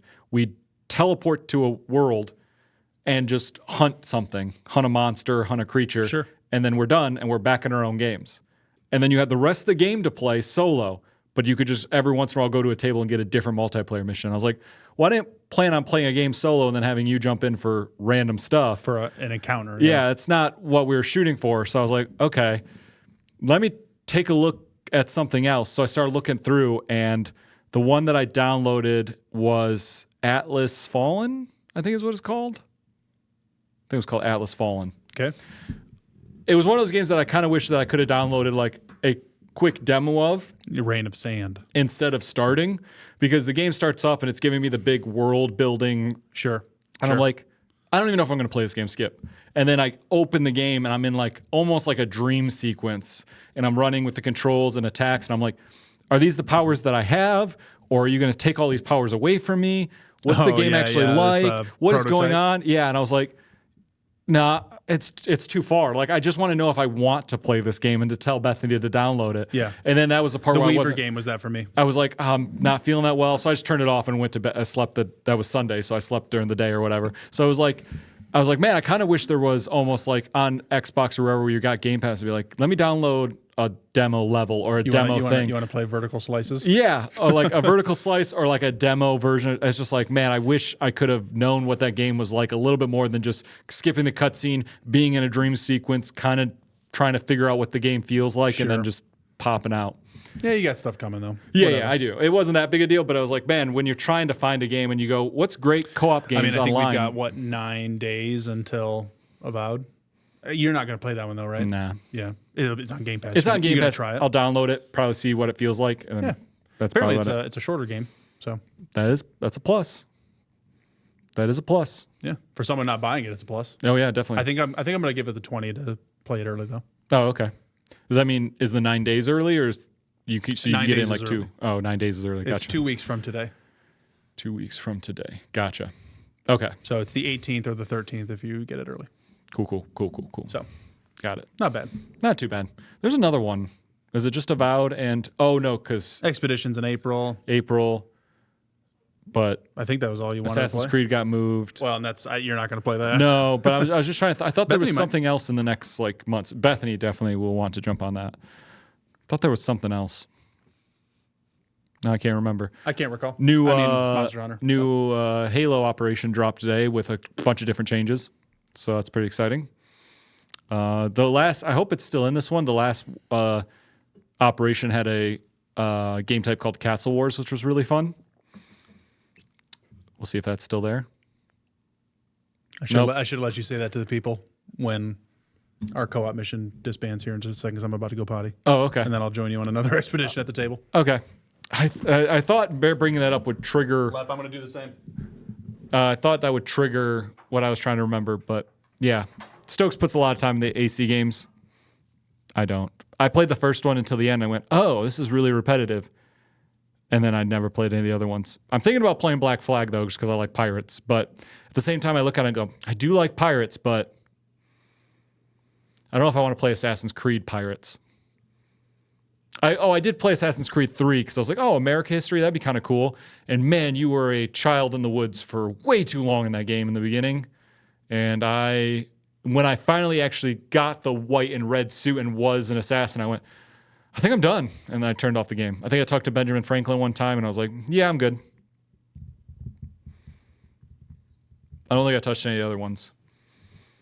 Bethany's played a lot of it. The wife's played through the Greek one and the Egyptian one. You need to play Black Flag.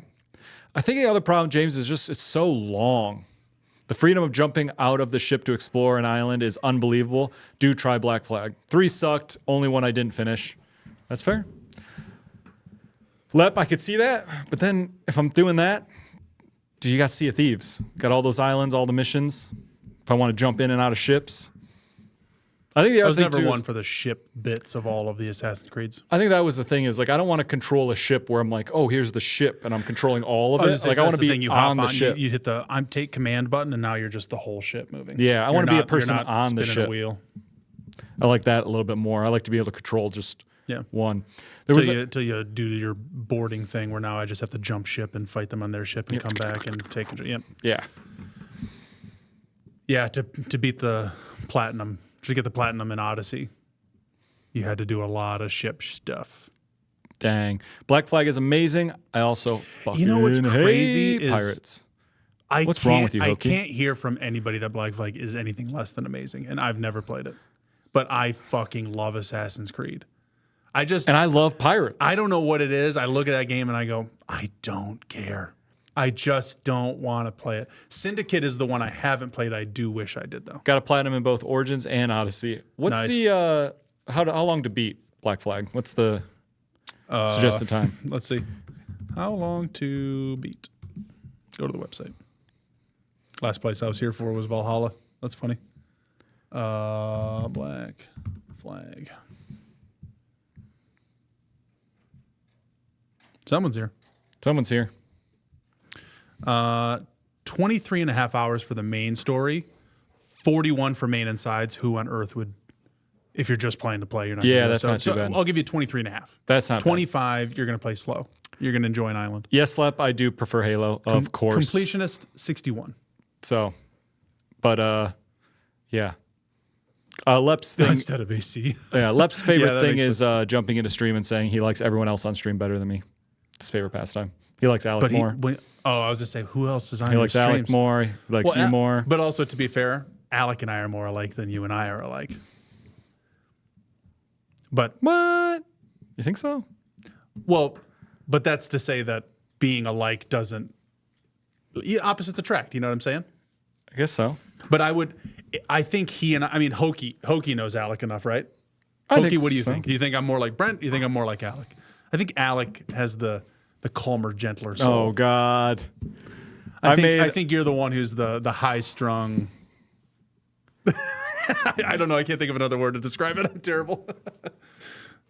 You know, you get on a podcast. He and I are loosely wined. You Definitely more like Alex. See, I didn't want to say it so definitively, but I don't think there's a question. you come to a podcast and you sit with a friend and Yeah. you're on A pal, view. a People guy. in behind the camera, if you also believe are friends, and you share an intimate moment where you have a little bit of self-discovery, and you just get shit on. But you know what? I guess maybe that is what friends are for. And you know what's gonna happen? I'm just gonna keep blowing it back in your fucking face. I know. Although you're reading it as blowback. I'm feeding into that now, but I don't think it's blowback. We'll pitch it to Bethany. She'll always land on my side. She seemingly does. I bring logic and reason. You bring panic and mayhem. This is what happened. This is what happened. I told her the same thing, and she went like, "You should do that more." And I'm like, "I can't do that more. If you want me to have a job, there's no way I could do the YouTube thing the way I do it, being calm all the time. It's impossible."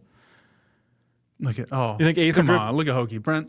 Let's go back to Wendy's. Wendy's. Let's go to Wendy's. That would be great, Hokie.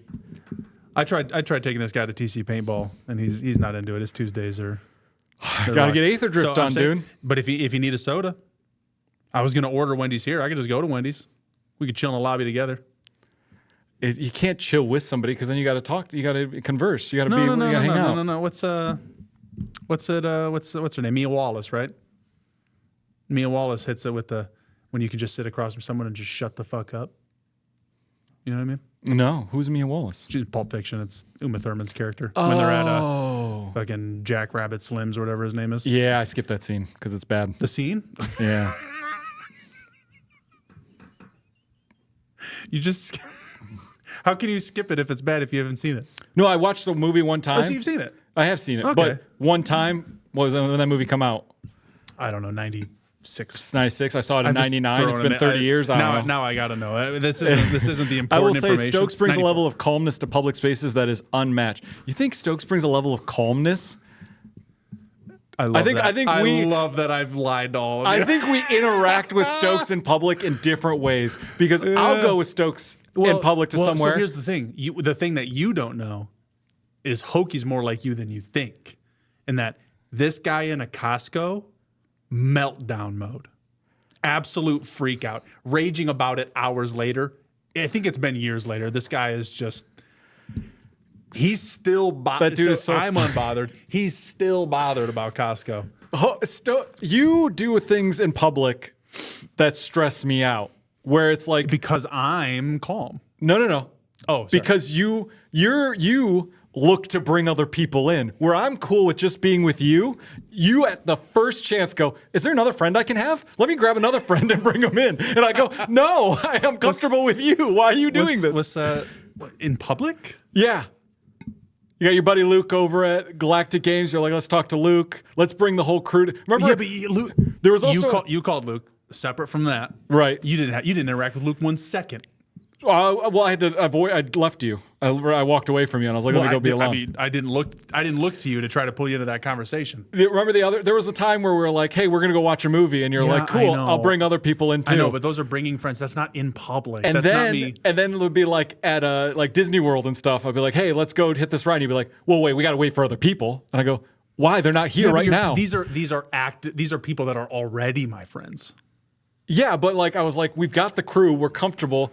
Why are we making it bigger, dude? We're fine. You're like, why make it bigger? I gotta go to the and I'm like, dude, it's okay. We can wait for these other people. You see? I'm bringing the panic down. I'm bringing a level of calmness. I'm bringing an unbothered. And then we wait for those other people. What happens? We're in line for Avatar for 4.5 hours.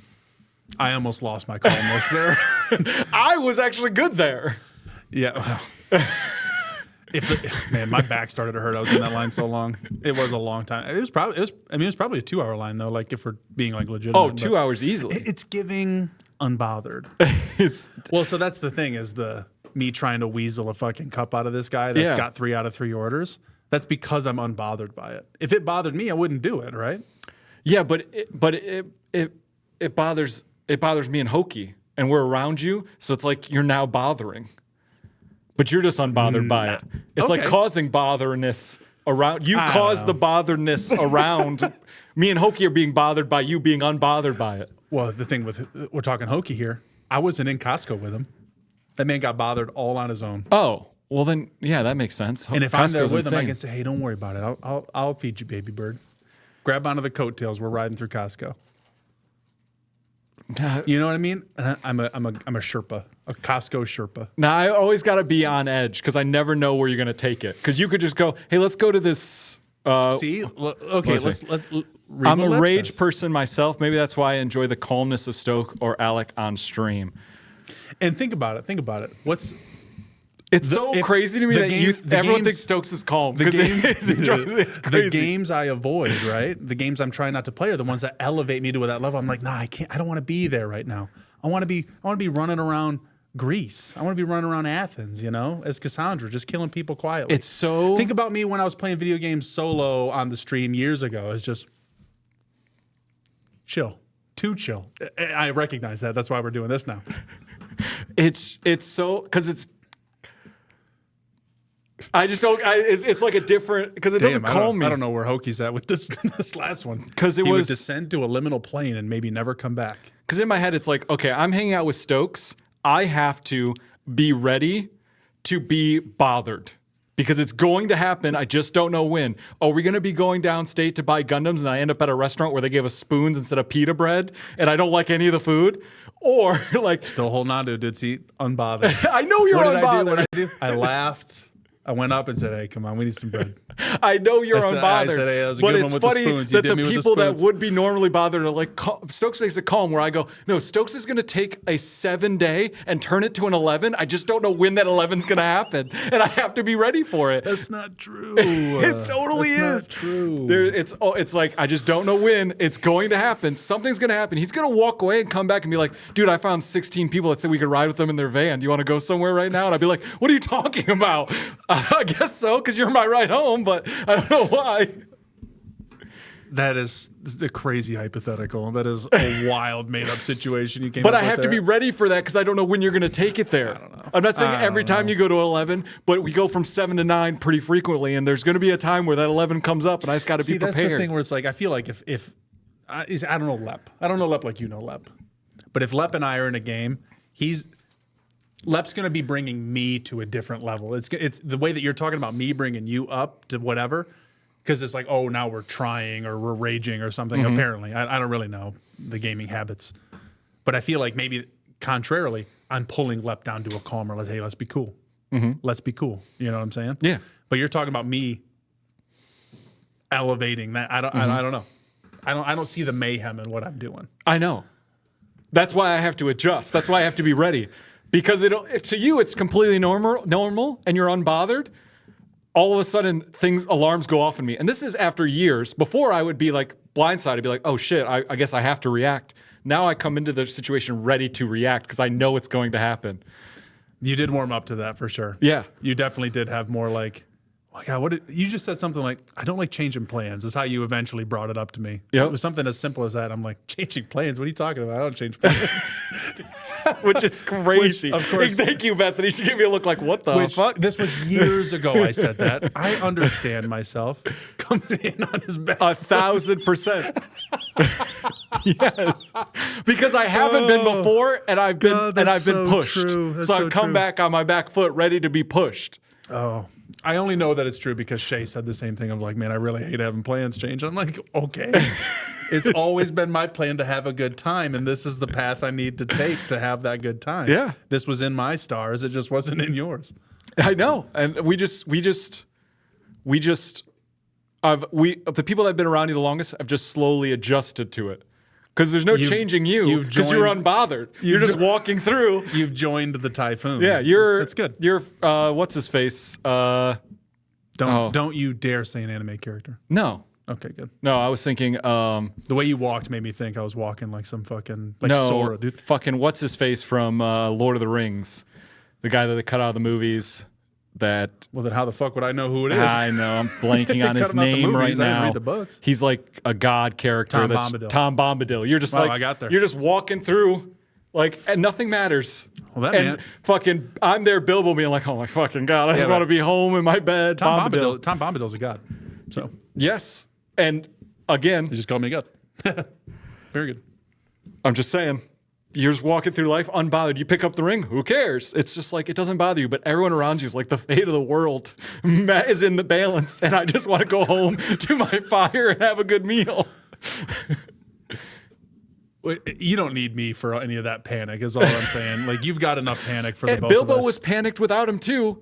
But it's just once you put Bilbo and Tom Bombadil in the same room, you're like, oh my God, the levels. I'm just a Bilbo that's warmed up, that's ready for the Bombadil mayhem. I'm just the one that really shows your delta from sanity as we go back to Wendy's now.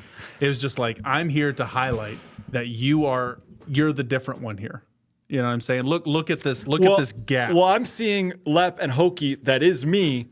That's just being near you. So I feel like I'm not the different one. You're the different one. I don't know Lep, but you start bringing up Costco. You start bringing up Walmart and watermelons with Hokie, and you're right. You see a different side of him come out that's more like you. That's just like full panic He's mode. just known you longer, so he's just warmed up more. He hasn't. You've known me longer. I met him on our stream. Well, but you went to school, right? I didn't know him. Well, I'm just saying he's been around. He's seen the glow. We've literally never seen each other. I mean, could I have picked him out of a lineup? Probably. Exactly. But the glow was there. There was the era of Stokes, the essence of Stokes. You didn't know me in high school. You don't know about my glow. He didn't. Maybe he didn't. Hokie, was there a glow? Did he know tell me? Hokie. Did he know me? Hokie, tell me. There's a glow, right? He knew me. There was an essence. There was whispers. This legends. I don't know. I think maybe I shouldn't say Hokie's largely unbothered, but I don't know. I get an air of unbothered from him. Okay. Because I've never been in Costco with him. I've never been juggling watermelons in a Walmart with him. You know what I mean? He was 6 feet tall in like the third grade. Of course, there was a glow. See, I told you. That's not a glow. I told you. There is a glow. There's an essence. That's there's a legend. Thumb. It's a sore thumb. There's a legend that like he's like, oh, I knew of. What happens at Costco? See, that's the thing. Costco's my personal Vietnam. Oh my God. Yeah. See, that's the thing where it's like I only hear the tales. Mm-hmm. Most people, at least in the whatever we're saying, this thing, this glow I have, is, most people seem to bear witness to it because it's persistent through my life.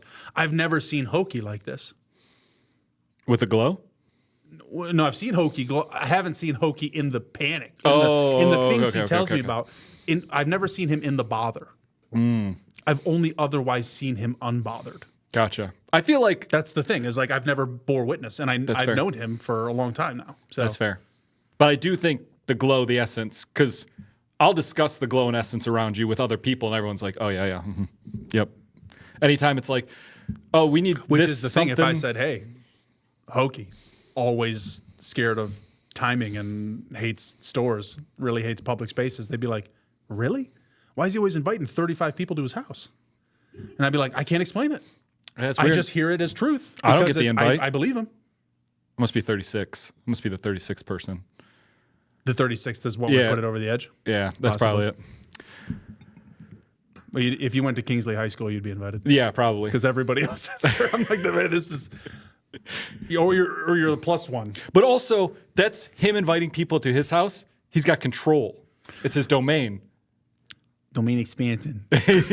No. You're 100% right, though. That It's a control thing. this guy likes his space. Yeah. He always had the house that had the space, which I told him I always had the house that was the space as well. That was like people came to my house. Yep. But I'm comfy going to others. I don't know if he is because I see him in his space all the time. That's what I'm saying. I was comfortable in my space, the one but time even I saw him then, was at Taco Bell, and we did fine. like when Does I Cody was, exist outside of this county? I don't know. that's a tough call. No, I think he was in Mason at one point. I saw him at the Mason house Oh, once. that's true. That's true. Maybe it was like a I remember that. slip space time differential or something Maybe. where he Maybe. split or But something. for all I know, LEP isn't real. So heavily depends on person space. well, we got a much better space than normal. Our space has upgraded. Not this space. My space. Countertop space. Yes. Thanks, Shay. But wait 30 days, Hokie, because goddamn it, if you Before put you- something wet or warm on those, Shay's gonna have your head. Yeah. Don't Not to stress you out, Don't be getting sloppy in my house, all right? Sloppy. I don't know why that made it so awkward. That's what that's why we're at his house. His fucking dog's got to get a fucking blowout every 3 minutes, get their nostrils cleaned. You know what I'm saying? No, because I'm not invited. You've I been don't there. know. You've been there. I've been there. The last And time now there's one less dog. I was gonna say last time I was there, I buried a dog, or I said words over a buried dog. I buried the dog. You buried the dog. Casually. Casually. Very yes. comfortably. Yes. Unbothered. I was knuckle bumping him at the like, hey, you're good. You know. Yeah. We were praying on this dog's death. Brent literally eulogized. Eulogized. Thank you, my dead dog. Yep. And you cooled off his car. His Yeah. car had cooling issues. It was a And night you where you everyone gave helped me everybody. You gave me a warm house when I needed it. And then I saw him at a wedding, We had that. and that was We it. had that tasteless Coca-Cola, that like star. Oh, one that yeah, it was like the we- Nebula or yeah, something? We weren't into that one. No, I wasn't we weren't very into that one, but I do remember tasting it that night. Yeah, that was a crazy You know night. what? You know where we went? Walmart. Was it Walmart? It could have been a Meijer. I think it was Walmart though. I think I might have seen Hokie in a Walmart.